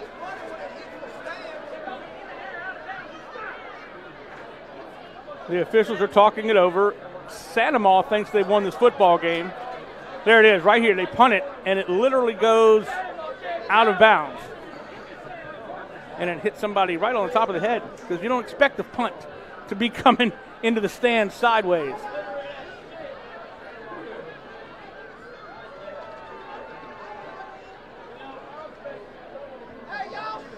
That's ball game. That's ball game. The final score. Spartans 12, Gators 17. The Santa Maria Gators. They take the win 17-12 over the East Ascension Spartans. What an incredible football game this has been. It was an exciting one from the start, and it is everything we expected it to be. The Gators will take a 23-22 overall advantage in this rivalry series. And it has been a fun one. It really has been. There were opportunities for both teams to really blow things open. There was opportunities for East Ascension to come away with a victory. 1, 2, 3. And they just battled back from adversity after adversity, and you got to hand it to them for doing that. Let's go throw down to Troy. Troy? Here with Coach David Oliver, another epic battle in this series that tied at 22. You guys, before we get to that big play by your quarterback, Cooper Babin, I want to talk about your defense first because I thought they played fantastic, lights out all night. They played great all night. You got to give them a lot of credit. I mean, it was a real sloppy game with a lot of turnovers, and for a long time it seemed like no team wanted to win it, and I guess we won by the battle of attrition. You know, we ended up winning a very sloppy football game, but in rivalry games, any win's a good win. Coach, you come out the first play of the game, Babin throws a deep ball, great pass. You get the ball to one of your playmakers on offense, a wide receiver, and you set yourself up. I thought that positive momentum got you guys going tonight. Yeah, we just got to learn how to play for 48 minutes. We had a 14-0 lead, not dissimilar to the 21-0 lead that we gave up at Dutchtown, so our kids started getting a little nervous right there. And, you know, I tell you, EA made some nice adjustments, and they kept coming all night long. It was a battle. They had a chance. Kid dropped a pass in the end zone. He was wide open, so they had plenty of chances. They're going to be sick in the morning, but we'll take it. Cooper Babin, you put a lot of trust in your quarterback, and he makes a huge play on third down. You move the change, you get another set of downs, you basically put the game away. Yeah, and, you know, we needed to. I mean, we were trying, each team was trying to give the other team the win, and nobody wanted to handle it, so it was good we finally made a play to end the game. You had a chance to talk to Coach Mathern. What you tell him right there at the end? I told him every year it's like this. It's just a battle. It means a lot to both communities, and it was a tough loss for his kids, but good luck, and they played hard and just keep coming, and he's going to do a good job here. You told me this district would be tough, and boy, it is. Every week it's a battle. Good luck, Coach, and congratulations. Thank you. Coach David Oliver, victorious. Big. They break the tie, 22-22. It's now 23-22 in favor of the Santa Maria Gators. Back up to you guys in the booth, Jimmy. Congratulations to David Oliver and his squad. He is now 8-9 overall in his tenure at Santa Maria. And we will have the playing of the alma maters in just a minute. But what a game it has been. Congratulations again to the Santa Maria Gators. They come away with the 17-12 victory. And we now listen to this East Ascension alma mater.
We got to hear both alma maters, and again, congratulations to the Gators. They come out with the victory, 17-12. We do want to say that, I tell you, this East Ascension squad played hard, and they came right down to the wire. Well, that's going to do it for us on the Rev Game of the Week. We certainly appreciate everyone who watched tonight.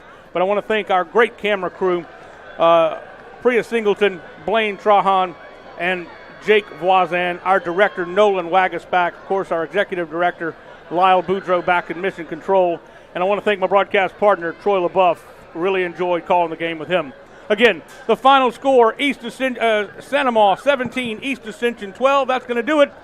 For myself, Jimmy Frederick, and Troy LaBeouf, have a great night, everybody.